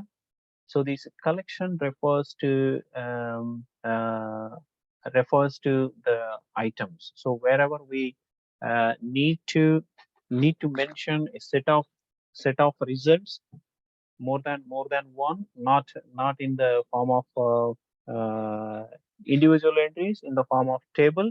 The tabular format data will be stored under a section, then we refer that as a collection here. So the second facet, whatever we see here, that has been called as collection in this place. So in this one, we have a lot of field groups available here. So these field groups are meant for different purposes. So if you see here, contact reference, for example. So in this example, whatever, come on, let me go back. I want to use that one. So in this case, this reference here, whatever has been given as a hyperlink here, we can implement this contact reference. Once we move our cursor there and click on it, it will open a dialog box and it will show the details, whatever we configure in the block of contact reference. Okay, so it could be a telephone. Again, there will be kinds of information, whether it is a work telephone or mobile phone or something like that. So these informations will be used accordingly on the template to represent the information. And URL reference. So if we have any URLs, we can simply use the URL to navigate to the external URLs that are part of the entity. Okay, the field, whatever we add in our entity, that should be holding the URL in this case. And this line item reference, sorry, the collection, when we say collection, the collection is going to be the list report one, and this line item reference is going to be the object based line items here. So in our case, this is the line items. So line items reference to the object page. So whenever if we want to show multiple sections, multiple line items, tabular sections in our object page, then we will be creating multiple line item reference sections, and we will be using the annotations, not annotations, associations, whatever we have, and we will represent that in the form of line item reference, so that the information will be segregated to this particular part. So you may question that how these line items are coming, though we have not configured any line items as a facet here. So if you remember, while generating the application itself, so we have chosen the navigation property. So from that navigation property, it has built Let me show you the manifest file. I think it may be the right time. So this is the manifest file which accommodates all such feasibilities. Let me uh, roll back this one. So in this case, we have a lot of information here. So this is the one called a descriptor editor for UI5 applications. So this is the configuration file, whatever the settings we need, whether we need JSON local modeler and etc. We will be defining the manifest, all the details in the manifest file, and that will be picked up by the application runtime. So now if I go switch into code editor here, so there is a descriptor editor and code editor. If I switch to the code editor here, we see a lot of information here. The data sources first, and in the data sources, it is adding our OData service here, right? If you see, the type is OData and the annotations. So this is the annotation file which we have in the backend. Whenever we run this application, and from the manifest file, the runtime will automatically goes to this annotation file and picks up the latest annotations. That's how we are not needed to recreate project or do any refresh on the project and etc. So this is where the communication is happening. And the annotation URL, so where exactly the annotation files exist. This is the again OData service to pick up the annotations. This is the annotation file name in the backend, and if you see here, it triggers another OData call with the parameter. What is the technical name of this, and what is the version of this one? So, and it brings back the annotation file value, and it stores locally in this particular annotations file and in the annotations.xml file.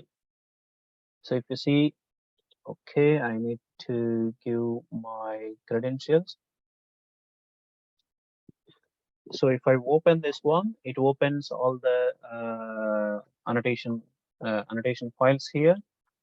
Oh, interestingly, there are some local annotations created. I think this might be the reason. So let me remove these local annotations and on this one as well. So while generating the application, it has created some local annotations. So I'll tell you what these local annotations are. Whenever we go for help from this one, we see some XML annotations here, XML annotations and ABAP CDS annotations. So these XML annotations are called local annotations at the app level. So if we want to add local annotations, yes, we can go ahead and then add local annotations. If the OData service doesn't have the annotations, then we can straight away go ahead and add our local annotations. Even if the OData service has the annotations, if we want overwrite those annotations, we can influence or create local annotations. This is going to be the top priority, rather annotations coming from the backend. So let me remove this one, close this. So that's what this annotation file, and this is the local annotations file, which is referring to whatever we create. It's gonna pick up, and the runtime it's gonna generate it. And if you see, there are multiple models have got created, but we will know about them later. And this is what our interesting part. So as we have used our template, what kind of template we have used, and everything has been put in the manifest file. If you see here, name, this is the ListReport template we have chosen. If you see here, and what is the entity set is going to be used for list display, and this is what the entity set it is, right? So this entity set is going to be displayed, and uh, the pages for this one, the first page is going to be displayed with this entity set, and in this, from this first page, the navigation is going to be 2 items. If you see here, even the navigation has been mentioned. This is because we have chosen these 2 items as a navigation while creating the application. So that's why we have that navigation. I think we might have something work out this time, because I have removed all my local annotations. Let me run this one and see. This time we will not see that one. Perfect. If you see, so our local annotations were influenced, and that's the reason we were not able to see our headings and things like that. So I have removed our local annotations. Once we create or generate application, and there will be some local annotations added by default. And if we remove that, only we will be giving control to our um, uh, CDS based annotations, not to the local annotations. Okay, so now we are able to succeed with with the annotations whatever we are working. If you see, the trip items has become empty right now, because we have to tell explicitly in our CDS right now, because we have removed the local annotations, whereas local annotations were built automatically populate that uh, 2 items as my another uh, collection in this one line item reference. So okay, trip items, and now okay, fine. And let me go into my CDS view metadata extensions, and trip header information. Trip header information as a section title. If you see, everything is matching according to our annotations right now. So that was the issue. And target qualifier, we say trip header, and this one. So now we have uh, this field group. That's fine.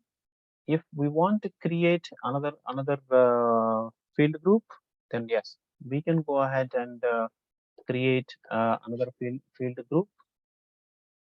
So let's copy this one, and let's paste this, and let me name this as trip status, and the target qualifier, I will name it as trip status, and again it's going to be my field group reference.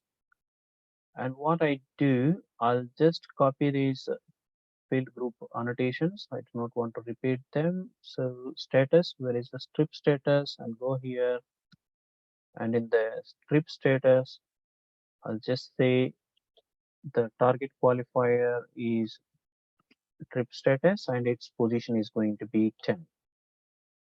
So let me activate this one. That's it. So we will say, we will define the ID, the target qualifier here. Whatever the field is matching to that qualifier ID, that field will be listed under a particular section. Okay, that's what the easy understanding about it. It's not refreshed. We enter into this one. Okay, click on this one. So if you see here, we have another section added, trip status. So the trip status is going to be yes. Okay, the value, whatever has been categorized into this section, this trip status is categorized into trip status ID as a qualifier. That's the reason this is coming in this place. And if we want to create another another section here, we can go ahead and create it. For example, administration data.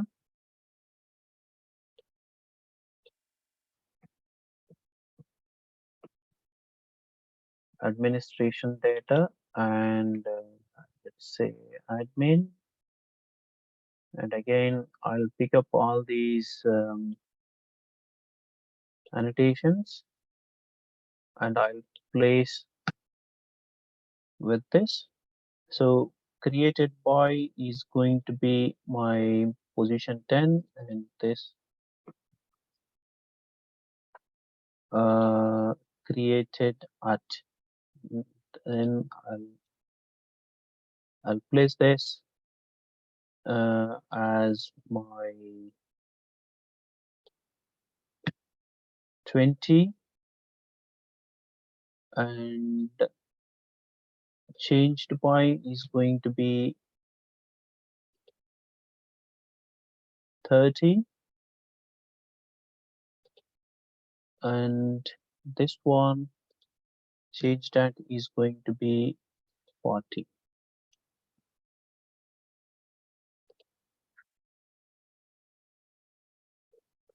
Okay, so let me activate this one.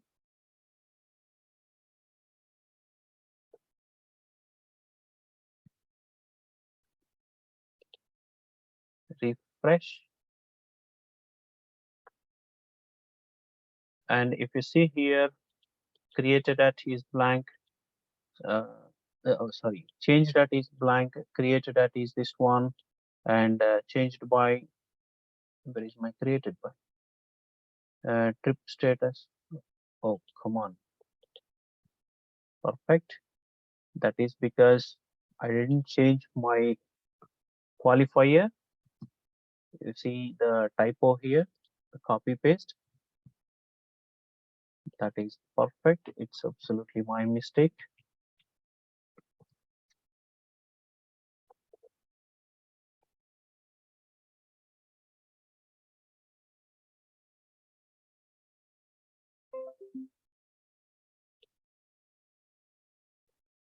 Come on.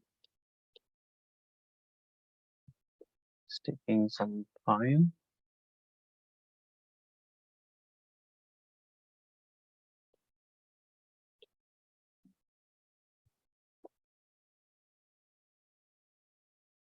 Yeah.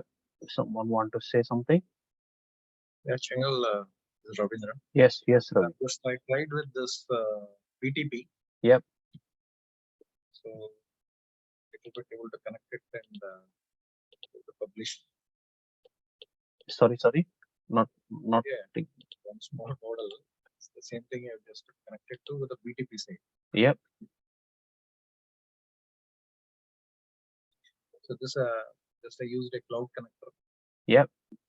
And just connect the same small example I have just seen the ListReport and it's coming.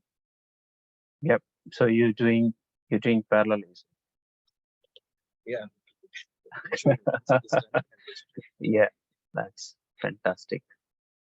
It's not activated, I think. Let me activate it. Activating.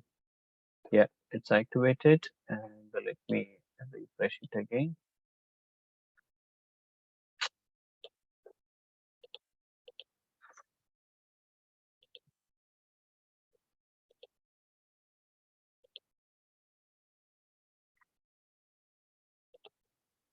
Go and select. So if you see now, we have got a nice sections here. So, but this is the small information we wouldn't like to. Can someone go on mute, please? Yeah, thank you. So this small information is not going to be looking good if we make them as separate sections, whereas we have a lot of space available next to this. Okay, so all this information, whatever we are seeing as an independent sections, they all can be brought next to each other, right?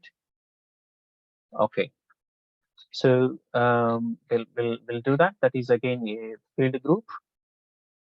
We'll do that. Let's take 5-10 minutes break if you want. So then we will continue for another 30 minutes, then we'll close.